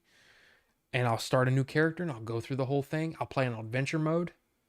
Yeah, screw playing through the game. Just do your bounties and do your Nephilim rifts. You just keep on blah, blah, blah, blah, blah, right? I was going to buy Diablo 2, the new whatever. And then I remembered, oh yeah, that's the thing I freaking hated about Diablo 2 is that stupid inventory system with all the potions and all. Screw that. I can't do it. I just said, no, I can't. Even though I really want to play through that game again because I like the story, I can't. So I went back and played Diablo 3 for a while. And I think I did 1 or 2 Diablo 3 streams over on Twitch. And I mean, they did okay, but I was also kind of like, I'm not doing anything fun. I was just grinding. Is that fun to watch? I don't even know. But for me, it's kind of like, that's not fun. But, okay. So anyway, we got 6 minutes to talk about this because I need to go to the grocery store. Yeah. Did you guys hear about this? When the PlayStation store in Germany and Austria removed all of Studio Canal's movies?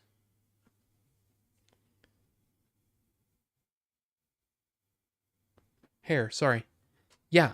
On August 31st, they're removing all of these movies. So movies like Apocalypse Now, movies like Django Unchained, movies like John Wick, La La Land, Saw, Hunger Games.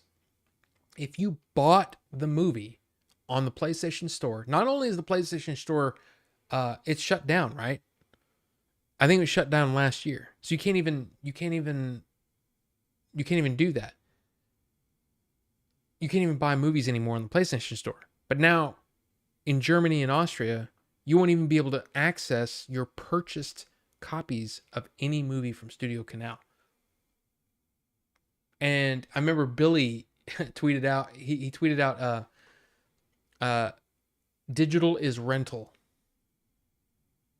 Because you never know. In the same way I'll be obsessed with the game, then won't touch a controller for 6 months. Yeah, I am that way.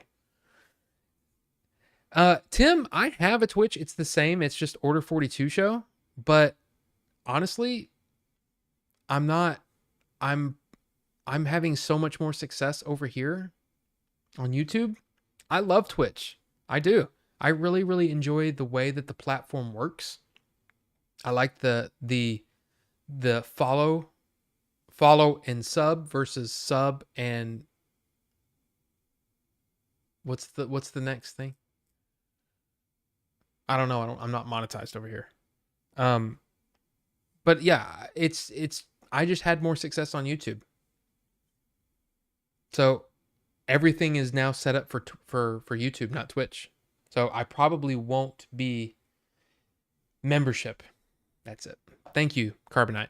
Yeah, see, I don't know. Uh I just like the way that Twitch worked. I like the fact that, you know, you could you were paying to get rid of ads, but the uh the creators get half of that or more depending on their, on their level on Twitch. But I enjoyed that. And then I enjoyed the gifting. I enjoyed all the things that Twitch had to offer on that. But look, you guys have been treating me so good over here on YouTube that it's kind of hard for me to say that I'd probably ever go back to Twitch at this point. You know what I mean? And that doesn't mean that I won't stream a game over here. I'm not that big of a gamer. You know what I mean? Cool. Still show support either. Well, I appreciate that. I appreciate that, Tim. I just, like I said, it's just a weird thing. And my YouTube has been going so nuts. Especially with that silly RRR video. Holy crap. I'm at 24,000 views now, man. What the hell? Doesn't even make sense. You can gift memberships here on YouTube now. Yeah, that's what I heard. I heard a lot of the things, a lot of those things are like that now, which is cool. I don't know. I don't know. I like, even from a creator standpoint, I'm not crazy about the way that the live streaming works. Like, I have to link the actual. I mean, I like the fact that you can set up like the link to the stream ahead of time. I don't like the fact that it shows in people's feeds and then people click on it and they're like, "Oh, it's not live or whatever," and that kind of annoys me. That annoys me as a consumer, as a viewer. So it's like one of those things where it's like, I like things about it, I don't like things about it. Twitch has always been like for live stuff, I think Twitch does it really well. But a lot of people that, especially people that I think like want to just hear people talk, because that's mostly what I do, YouTube works better for that. So you need to stream 42 games now. Oh God. Oh God. No. And yeah, you have to be monetized to have any of that stuff. Because I'm pretty sure if you look down below my stream, in fact, we're kind of not talking about this. If you look below my stream, I think it just says subscribe and like, right? There's no thanks. There's no subscribe, or not subscribe, but what did you call it? Membership. Yeah, all of that stuff is, or join. That's what it says. Yeah, all that stuff is yeah. But you know what? Like I said, I didn't do this. I did this with the thought that I'd probably never be a big whatever. I'm never probably going to be a big Twitch streamer. I'm never going to be a big YouTuber. I just want to get on here and share my passion, have a good time, interview some folks every now and then, do movie reviews. I like that stuff. It's fun. I like doing it. If I did it for money, I'd probably be very disappointed since I haven't made any money on YouTube. But talk and political shows are the fastest growing channels on Twitch. Not mine. I mean, mine was steadily doing this. It was just tanking over there. I mean, the only shows where I would hit, because I got affiliated over there in a very, very short amount of time. And it was because I was doing interviews, and it's because Billy and Jay were coming on my show. So guys like you were coming over and following and all that, and getting my my view count up, my concurrent viewers or whatever you want to say. So all of those people, Billy and Jay, helped me get to that point. And then as soon as I stopped doing the interviews, because number one, I didn't want to just, so what do you think about the movie coming? You know what I mean? It's like, it got to where I was like, this might be doing more harm than good. I didn't want people to get sick of talking about the movie. So I stopped doing interviews. At that point, my viewership just steadily dropped over the last almost 2 years, to where I went from having like a 8 or 9 average to 3. So it was kind of like, okay, well, let's try YouTube and see what happens. And immediately, you guys have been amazing over here. So it's kind of like, it's hard for me to want to go back over there. And I mean, eventually maybe I'll set it up where I'll every now and then I'll stream a game over there or something. But the hot tub streams, well, you know it. Talking political shows, man. I know it. Is that the same Jeremy and Tim whose channel Robbie was on chatting about films a while ago?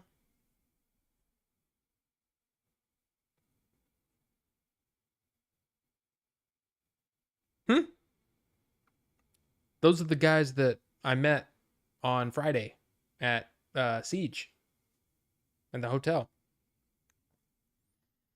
Oh, thanks, Jeremy, for that. Yeah, the 24,000 is just, I still can't believe it. It's like I keep getting views on this video that I did a week and a half ago. I'm not used to that. So, you just upload videos here and have more followers here on YouTube compared to my Twitch where I stream the uploads live. I know. That was the thing. You like YouTube better for watching streams for some reason. Well, I mean, there's nothing wrong with it. But I'll tell you this, the one thing that YouTube does better than anybody is the tipping. You know, those super chats, very, very easy to do on YouTube. The problem is, I probably can say this, right? They take a cut of super chats. When you go through PayPal, it goes directly to the streamer. So that's why some people will not even turn on super chats, because it's like, why? Like, you know what I mean? But it's just easier. It's easy. It's from a consumer standpoint, it is the easiest thing that you can, if you want to support a streamer, it's the easiest thing to do. The problem is the streamer doesn't get all of it. So anyway, the nice thing about YouTube is that it feels like you can change channel topics easy. I've gone from book to animated movies to gaming. Yep. Everyone on the planet has a YouTube channel. Yep. Twitch is big, but it's compared to YouTube, it's tiny. That's true. I mean, it's all true. And that's why I said I need to try it over here and just see what happens. And like I said, now it's kind of like, I should have done this a long time ago. But I love Twitch so much, you know? I just love Twitch so much. Keep it up, man. You have a gift. Not easy to entertain people just by talking and telling stories. Well, I mean, that's debatable. But if there's there's one thing that I can do pretty well, and that's tell a story and talk. Because that's what I do. I wish I could tell, like, I wish I could be as talkative playing games, but I can't, because I have a problem in my brain where something happens and I can't do it. What happens is I get so sucked into what I'm doing that it's like you forget everything else. I get total tunnel vision. And I think part of that is I've got to have some sort of ADHD at some point. You know, there's got to be things where I'm just like, I don't know.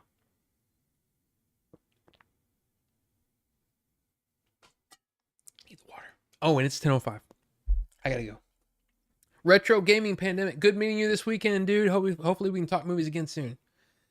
We were talking about that earlier, man. Man, that's the best part of going to these conventions, is getting to meet people. And you guys, I mean, the podcast we did on the what's that, underappreciated movies or I don't know. I can't remember what the topic was, but that was awesome. And yeah, I would love to do it again. So thank you, man. I appreciate you coming by. It's awesome stuff, man. Awesome. You should do a Blockbuster Corner every stream and tell us a Blockbuster story. You love those stories. That's not a bad idea, Caleb. I mean, look. I mean, that's a good idea. Because I've got stories for days on Blockbuster. You know? Later, man. Later, chat. Have a great night, everyone. Oh, yeah, I should wrap up. Blockbuster Corner. I'm going to think about that, Caleb. And if we do that, because I'd have to like really think about some of the ones, because there's some stories I can't tell. But there's also a lot of fun stories that I think that'd be really funny. But thank you, man. And thank you, everyone else. Thank you. I mean, look, Kalen, Bucho, That Crazy Greek, of course, our new moderator. Everybody respect the new moderator. Okay. But yeah, Not Gary, Retro Gaming Podcast, Star Fox, Carbonite. Look, you got Bluebell. I mean, of course, Tim, Jeremy. You guys have been amazing.